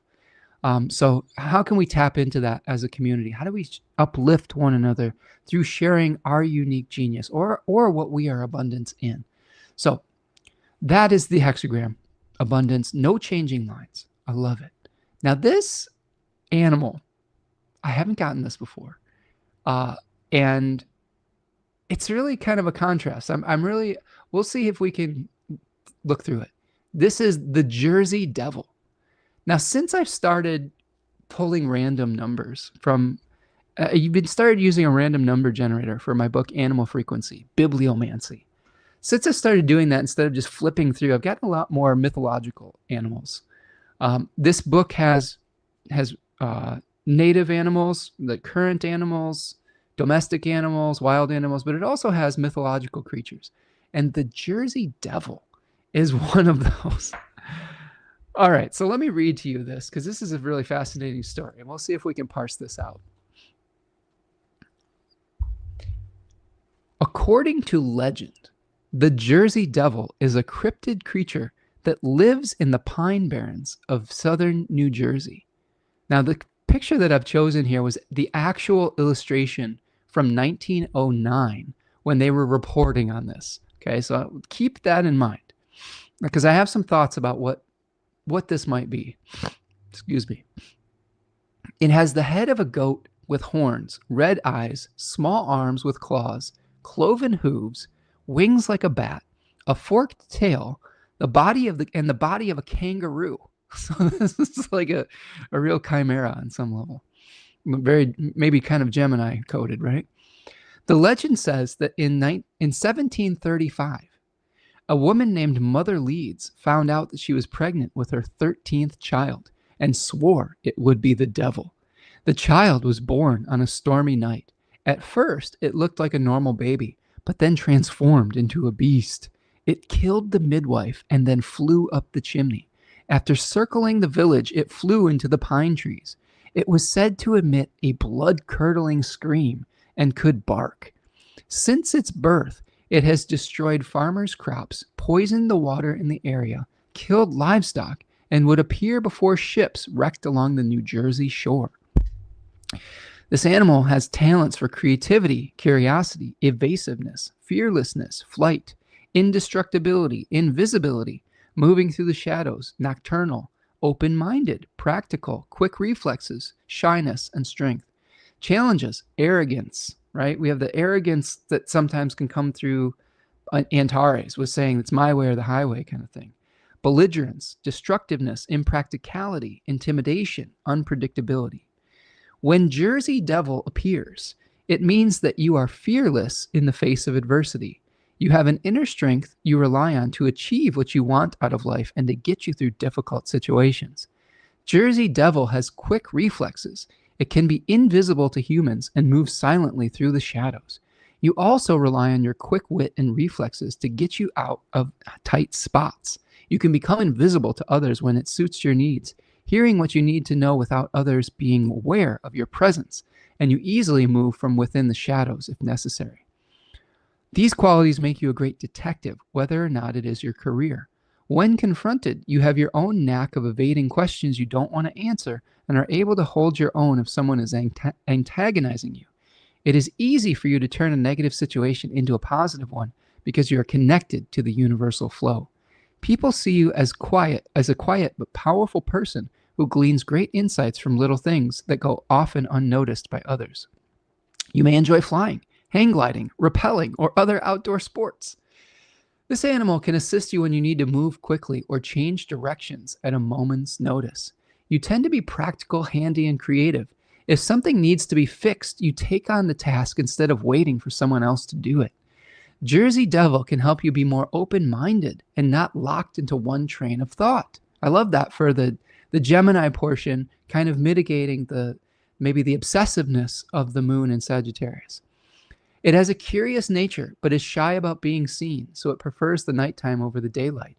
Jersey Devil can help you overcome any destructive behaviors that you may have been making by making you more aware of those actions so that you can change them. Jersey Devil warns against being too unpredictable, intimidating to others, and arrogant about your accomplishments. Okay? So we don't want to be too overbearing at this full moon. Now, one theory that I saw postulated about the Jersey Devil with other forms of research is that this was an animal that was visiting them that they had never had an experience with, potentially. And the animal that most of these folks were pointing at was a crane.